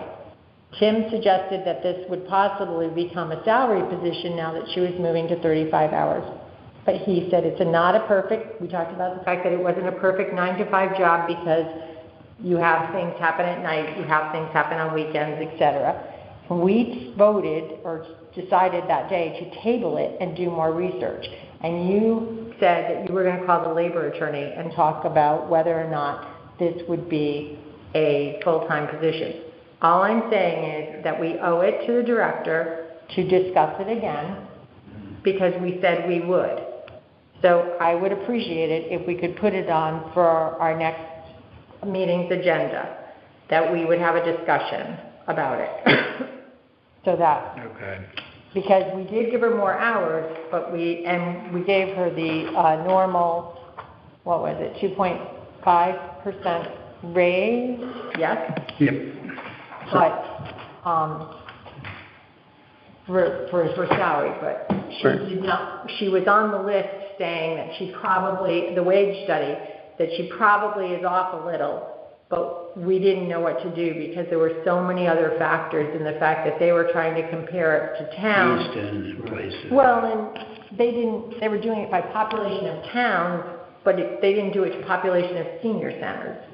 So I did try to gather, and I do have some research. I'll send it out to you way before next time's meeting. Well, do you think it's prudent to wait until after we get that step and grade thing done to see if she falls into a certain category that makes it I'm just putting it out there. And that's fine. We can consider that too. But I just think that Stephanie knew that we tabled it. I just think that we have to at least so if you want to wait till the wage study, that's fine. But I think when that happens, we have other people. We probably will. Not a bunch, but 27? a few other positions and see if it was what we gave them was reasonable or not. I think we talked about that. I know we said that was, we wanted to revisit that in general, so. Yeah, and It's good to keep it on the agenda. Yep. Just doing research, I think I had numbers, but it was like one of the things is that, cost of living for Social Security has gone up so much in the last 3 years, and in some of our places, our wages haven't met what the cost of living increase was. So it went up handily this year, but for years it went down because when you earn a little more, it took more. Well, with Social Security last year was 5.5%. I think it went even more for this year. I think it's even higher. Anyway. That's good. All right, we'll track that for sure. Thank you. I appreciate it. Yes, we did. Tim and I are going to handle that on the side. We have a draft. We're going to doll it up, he said. We will. Thank you for drawing that to our attention. And thank you for listening to my list. Okay. Adjourn? Golly, it's 8:46. Wow. Where's dinner? Are you crying? Second? Atwood. I motion. Yep. Motion's all second. All in favor? Aye. Aye. Thank you for everyone who came out.